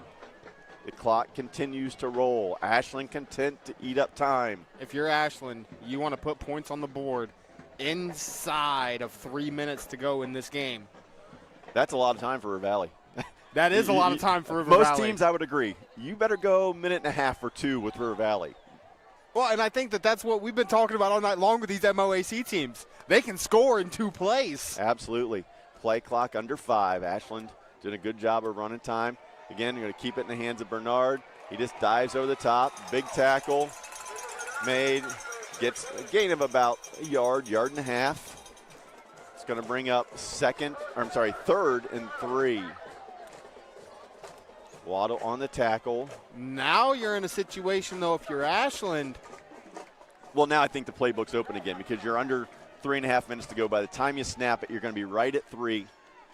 I think you throw it if you want to throw it. Do you throw it and then just trust his legs on 4th down? I think you run the. Or are you in field goal range? I think you run the quick slant. I think Bernard's either going to keep or they're going to run the quick slant, something simple. What nice about quick throw? Don't be surprised to see the out either. That's kind of been their go-to money route all night. Or it's a handoff to Franz. River Valley looks like he bottled him up, but he cuts through. It looked like River Valley had a shot to stop him. France was able to get the cut back and get a first down. His ability to slither through a hole has been impressive all night long. Yeah, he's had some really nice reads through the middle where he sees the linebacker trying to fill the gap. Quick cut into space. Under 2:45 to go. 15 on the play clock. 1st and 10 Ashland inside Minute and a the half River. might be the call here. Inside the River Valley 10. Ball resting on the 7-yard line. Do we expect Bernhard to keep it again? Absolutely. Why change it? False start on Ashland. So here's my question, and we're not down there, right? We can't see what's going on. But from my vantage point, it looked like Waddle got really close across the line of scrimmage when that guard jumped. Could have been. Again, from our angle, it's tough to see. We're up on top of the press box here, 50-yard line. But now it changes. Now you have to throw it. 1st and 12. But do you? You have a really good field goal kicker. You're basically almost in extra point range. You're at 2:10 to go. Play clock now inside of 5. Ashland just eating up time. Bernhard takes the snap, looks left, throws that one out of bounds. But that was a good decision there. If he throws that to the spot where That's he a was pick. looking, it's a pick 6. Yeah. It's a pick 6. River Valley rolled a safety over that way, and the corner was jumping it. They had that snuffed out. And that could have been a turnover easily if he throws that ball where it was designed to go. And I think that's where you've seen River Valley on the sidelines. Their coaches have seen the go-to routes tonight for Ashland. And it's been the bubble, it's been the quick slant, and it's been that out route. Yep, they have made their money off of those 3 plays. We've seen 2 deep shots. He hasn't hit either one of them. Almost want a rub route right here if you want to throw it. 2nd and 12, 2:01 to go. Bernhard looks, rolls right. He's got room. a whole lot of space up the right side. And good decision there. He had a guy in the back of the end zone, but instead of trying to thread the needle, he just kept it, used his speed, athletic ability to take it inside the 5-yard line, ran out of bounds at about the 4. 3rd and goal from the 4.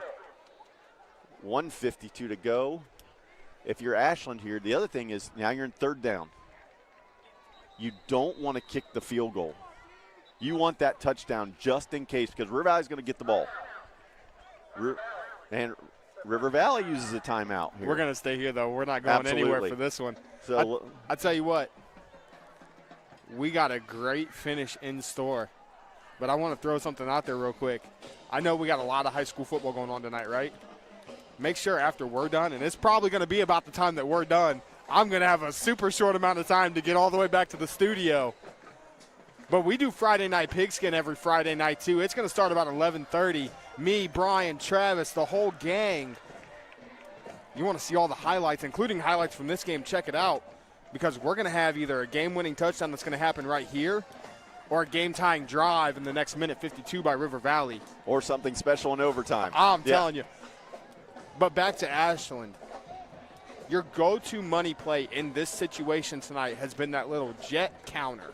Absolutely. You bring With Franz France. in motion. Yep. He takes it. He makes somehow one cut in the middle of the defense and somehow finds the end zone. Yeah, or you fake that, let And Bernhard keep keeps it. Yeah, little RPO on that. Now, Yeah. you know what I think would be interesting to see here, and I don't think it would – I really don't see this happening, but that's been so successful.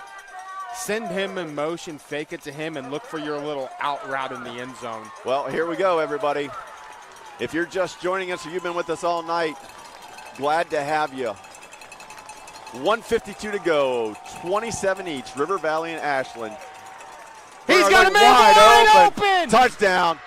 What What a a play throw. call. No flags. What a throw. I am not sure who called the play from the Ashland sideline, But what a play call and execution. We haven't seen that all night, and he was 15 yards wide open. That was that little, I said it earlier, to run some sort of rub route, and we're going to see if we have that replay after this extra point. They ran a little rub route. They went 3 wide on the far side. The outside guy and the inside guy ran a slant. It's good with the flag. We'll see what the flag is. River Valley have too many men on the field. Looks like River Valley's got too many men on the field. Yep. They're going to decline that penalty, take the extra point. At least that's what I would do. Yep, absolutely. But let's run back and see. We do have the throw. Their outside guy and their inside guy both ran a quick slant, which is what they've been running all night long. The middle guy ran a little corner out to the back corner of the end zone. The corner that was on him stayed with those 2 slant routes. They rubbed off of each other, and it was perfectly executed. And the throw, simple. It's the easiest 16-year-old throw. I mean, what? Flick of the wrist out there, and man, wide open. Money time. 1:52 to go. Tie game. 3rd and 4. Ashland dials it up. Perfect play call. Perfect execution. And the Arrows, because of that, take a 7-point lead. I thought for sure that was going to Franz on the counter. But we're not done, folks. There's 1:48 on the clock.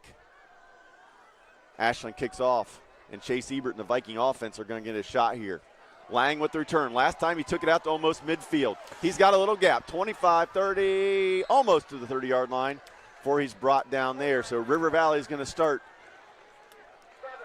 on the 27-yard line. So 73 yards from the tying touchdown. 2 timeouts and an offense that has been in a rhythm. But their rhythm has come after Ashland scored a touchdown. They've answered. Every single time. And you've got an All-Ohioan at quarterback, your senior quarterback, Chase Ebert. See if he can bring the Vikings back yet again. I expect pressure on every single snap from the Arrows defense. Instead, they rushed 3. Picked! Right to him, intercepted. Return 20, down to the 10, and brought down there. And who was it? Nobody else but the guy who has been the man in the middle, who has spied all night, was Gunnar Lacey. Instead of coming on the blitz, he dropped. Ebert threw it right to him. That was a perfectly executed defensive call by Ashland. It was literally, you played blitz, dropped back into coverage, and he put it in your breadbasket. They showed blitz and instead dropped out of it. They get a huge turnover. Turnover by Ashland. 1:33 to go. Arrows are up 7, and they get the turnover and have the ball on the River Valley 10-yard line. And River Valley's only got 2 timeouts. We got 1:33 left. You can almost kneel this out. You can. Do they have it spotted on the 10? It is on the 10. It's so first they and goal. cannot get a first down. They cannot. It's first and goal. If you're Ashland, avoid the turnover. I'm guessing the ball stays in the hands of your quarterback.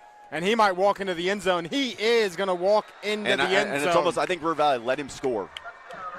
I truly believe with the way the River Valley defenders played, we're going to look at it right now, that they didn't even really try to tackle him. I think they understand their biggest chance to win this game is to let him score onside kick. Yeah, they didn't even make an attempt to make a play there. Yeah, so the Vikings elect to allow them to score the touchdown. Some coaches would have said, fall down at the 1-yard line. Instead, Bernard takes it in. Touchdown, Ashland. 41-27 is your score. Wow, what an exciting night we've had, and what an exciting last few minutes. It's funny, the one thing you mentioned pregame, and I'm going to go all the way back. It feels like it's been forever ago since we had pregame. It has been. Was points. They've given up 41 again. The offense has done a great job of responding, but you can only respond so much when you're giving up 40-plus a game. Yeah, if you want to do a quick little revisit here with River Valley football history, and we'll go short history here in the last few years, 3 straight losing campaigns. This will be, unless there's an injury or something, most likely Chase Ebert will be another All-Ohioan again. Before him, Keaton Shadone, All-Ohio quarterback. The last 3 to 4 years, you've had offenses, and even before that have scored and put up tons of points. But as we said in the pregame, in the last 4 seasons, when you just can't get stops, you average giving up at least 29 points a game, it just comes back to haunt you. Fair caught. And as you said, here we are, 41 on the board. But let's be real here, okay? Let's be honest. We know what this offense is capable of. A minute 28 is still a whole lot of time. Yes. They already almost executed one onside kick. Yes. Yep, absolutely. I mean, they can score quick. And that's the thing River Valley has done is they've been, right under 500 the last 3 seasons or so. They've scored points, and there's games that they're going to win that they shouldn't win. There's games they're going to lose that they shouldn't lose. But I'll tell you what, this offense is dynamic, and with 1:28 to go, you just never know what's going to happen. Ebert looking, throws, and incomplete. Intended for the big guy again. Krebs, intended for Logan Krebs. Krebs with a big touchdown catch earlier. But again, I know you're watching the whole play right now, but this play, single in on me to the right side of the line, and actually it's our right, Ebert's left side of the line. There's no protection for the guy. Ashland shows blitz. They drop out of it again, rush 3, drop 8. There's no protection. And so, 3 Ashland guys. Ebert throws it deep over the top. He had 2 men deep. They ran into each other. That's probably a touchdown. Krebs and Snyder ran into each other. Snyder was knocked down. Instead of it being a touchdown, it ends up as an incompletion. He had them both. He even pointed at him. He seen him. He said, go. Snyder was the inside guy. I thought that's where the ball was going, and I thought we had an 80-yard touchdown pass, and we were back within 7. It would have been 2. That's a touchdown waiting to happen. Look at this. They're going single man down here again. No safety help. Well, Ashland's going to drop 7. Bring 4, delayed blitz. Ebert scrambles. Now he's going to run right. He's just going to throw it up in the air and fight for it. Who gets it? And they're going to call it an interception. It's going to be Ashland guy ripped it away. Number 20. Both of them were fighting for it. Number 22, Gavin Hoffman. Hoffman rips it away, and another turnover. But again, the story that River Valley's got to figure this out on the offensive line again this year. I mean, I would like to know how far Chase Ebert has ran tonight, because he has been under pressure almost every snap where he's running from pressure. Well, let's see. They took that snap on about the 15?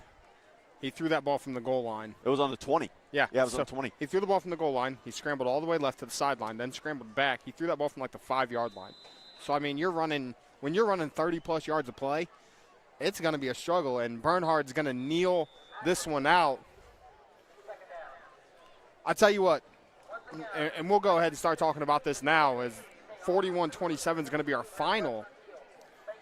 But that score does not dictate the competition that we've seen here tonight. Oh, yeah, that final score is very deceiving. This was an outstanding ball game between 2 evenly matched groups, and it was just a few plays late that allowed Ashland to go ahead and pull this one out. That 3rd and goal play, Ashland dialed it up when we were tied 27-all. Got the touchdown, and that's going to lead them on to victory here. So for the 2nd consecutive season, River Valley and Ashland open up the season against each other, and another closely contested contest. Ashland pulls it out again for their second straight win in the series. And that's your final score from River Valley High School tonight. It's Ashland 41, River Valley 27. We'll be back with all kinds of stats and other details, and we'll wrap this thing up. But again, from River Valley, final score, Ashland 41, River Valley 27. You're watching Friday Night Football live and free on the OH Report.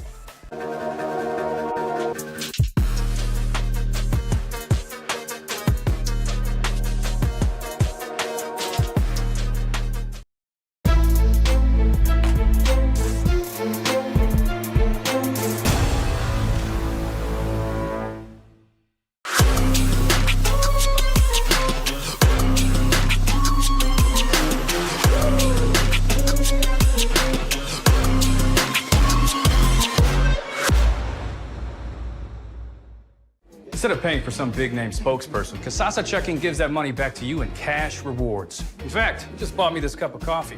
See how that works? Amazing! Free checking, cash rewards. Take back banking with Kasasa.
Take a look at all the action from Friday Night Football right here in North Central Ohio with great analysis, highlights, coach interviews, and so much more every single Friday night right here on the OH Report.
Right.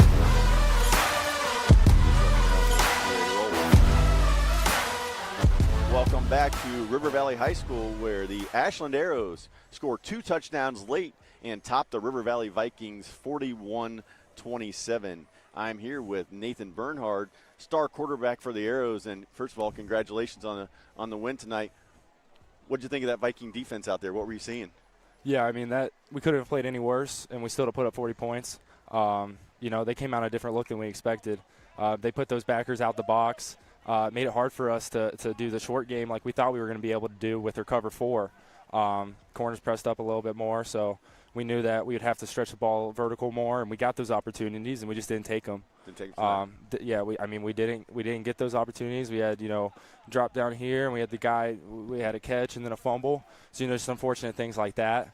But, I mean, we were able to push through it and able to still somehow score 40 and ran the ball, a lot more than we thought we had to, but yeah. Well, that's what we're going to talk about is the run game was crucial tonight. Offensive line did a good job, especially, in the middle part of the game there. Just, talk a little bit about the run game and how important that's going to be to your success going forward. Yeah, I mean, if teams are going to go to a 3-1 box and, bring those linebackers out, we're going to have to run the ball, and I'm going to have to run the ball. If you're going to have 5 blockers on 4 guys, you should be able to get some yards off that, and that's what we were able to capitalize on. Well, you guys did that tonight for sure, and obviously great to win here in week 1, and you have kind of big goals ahead for the season. What are you guys looking for as far as the season? What do you think this team can do? I mean, first and foremost, you want to win the conference. Want to be OCC champs. I mean, that's been our goal, for every year, and we haven't done it since 2020. And I think we have a team that's skilled enough to do that this year. I think also, if you win the conference, you got a good chance of making a run in the playoffs. And I think that's reality for us if we clean a lot of things up, because, today was not nearly, how we can play. But, somehow we got it done and we pushed through it, which, that's a good sign for us, too, that we can, even not on our best day, we can still pull it out. Absolutely. When you struggle, you don't play your best and you get the win. Yep. It's still a good night. Well, moving on from tonight, big picture, a lot of people in the area obviously tuned in, taking notice of you.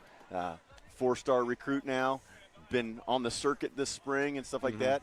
Just tell us a little bit about this spring and all the visits and where you've been. Yeah, I mean, I've visited a lot of the schools in the region. I mean, I won't list them all off, but, I mean, you could find them, on Twitter and stuff like that. But, just going there, meeting coaches, building relationships, and then, seeing where it goes. I'll wait after the season and then see what I got from there. But, I mean, this one isn't one that you pat the stats on, but, it shows that, when there's some adversity, you can still get the win. So, that's always good. But yeah, I'm sure coaches are looking at that same thing, Yeah. Teammate didn't play their best, but still that leader out there. So, without obviously naming names and talking about schools and stuff like that, but, what are you looking for at the next level? What kind of program are you looking to go to? What's important to you? Fit is the most important thing. You have to find somewhere that you fit best into in their scheme, into their, the culture there. That really will determine, can you be successful or not. Sounds good. And for you, just specifically, what's one thing that you really want to grow and work on this year that you think you've made a big step forward from last year as a sophomore? Yeah, I mean, I think, I'm able to improvise. I think I've shown that the past couple of years. I think just being able to get into a rhythm from the pocket and be able to consistently be able to just, pick apart defenses, which we weren't able to do tonight. We've been able to do some parts last season, but we want to be able to do that consistently for us to really be good. Well, hey, we appreciate your time. Again, congratulations on a huge win here in week 1, and best of luck going forward. Appreciate it. Yep. For the OH Report, that was the Ohio Suicide Prevention Foundation MVP Nathan Bernhard from Ashland High School, junior quarterback. Ashland comes out, puts 41 on the board tonight, wins on the road at River Valley 41-27. We will be back to wrap it up with stats and more. Once again, you're watching Friday Night Football live and free on the OH Report.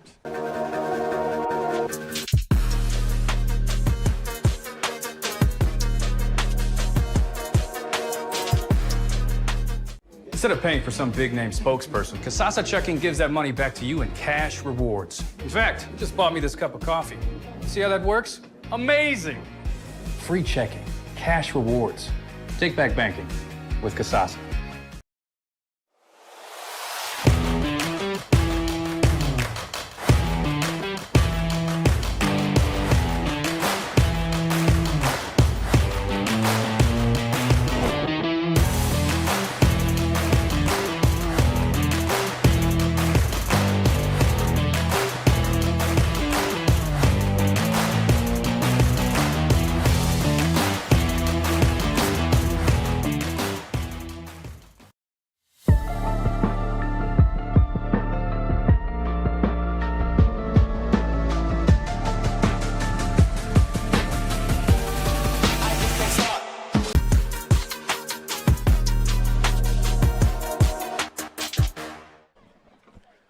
Welcome back to River Valley High School. Tonight, the Ashland Arrows defeated the River Valley Vikings 41-27 here on week 1 non-conference action. Tonight, our post-game report is brought to you by Knox Community Hospital. And I'm going to turn it over to Josh to give us some numbers. Post-game stats. Honestly, 41-27, I said it in the broadcast, doesn't reflect the type of game that this was. Both teams go for over 300 yards of offense. The difference is the 2 turnovers at the end of the game, the 2 picks. You're in the process of making a drive to tie the game. You throw a pick, and then you let them score, and you throw another one where your receiver just gets out-muscled. Penalties were a huge thing for River Valley. We had them down for 20. And most of those were all mental. It was false starts. I want to say they had 2 face masks, and the rest of the penalties on the night were false starts. So fix the offensive line, fix the mental, and they're going to be competitive for the rest of the season. Well, yeah, looking at the numbers and just such an equally balanced game, 2 good teams going at it. Pretty interesting there in the postgame, talking to Nathan Bernhard, talking about how he felt like they just played really, really poorly tonight. But as he said, you don't play your best or even play well, and you come in here and you get a win against a pretty competitive River Valley team. That's probably a good sign there for the Ashland Arrows. Now, moving forward here, you look at what's coming up. Ashland will be back in Marion County next week, traveling to Marion Harding. River Valley goes on the road. They go to Mansfield Madison. Vikings looking to get win number 1 on the season. What do you think next week about these 2 ball clubs? River Valley's going to Madison, the team that lost to Shelby tonight. Ashland's going to a Harding team that's 1-0. And a team that we know from experience and from watching them over the last couple of years plays to the level of competition that they are facing. So they're going to come out against Ashland, and they're going to play football. Ashland's going to have a tough test next week, just like they had this week, and these Marion County teams, they're proving that they're to be reckoned with against these big OCC schools. We'll see what happens. I'm hoping we get to go to Harding to watch these Arrows play again. There's a chance that we might be there again, Mark. But I don't know about you, but I think we can call this a night. Well, I think we will call this a night. So we'll wrap it up here late on a Friday night. Again, the final score in a very competitive Week 1 matchup, it was the Ashland Arrows 41, the River Valley Vikings 27. For Josh Banks, I am Mark Bollinger. Thanks for tuning in tonight, and we will see you next week. Again, you're been watching the Friday Night Football post-game report. This is Mark Bollinger signing off. Have a great one, everybody.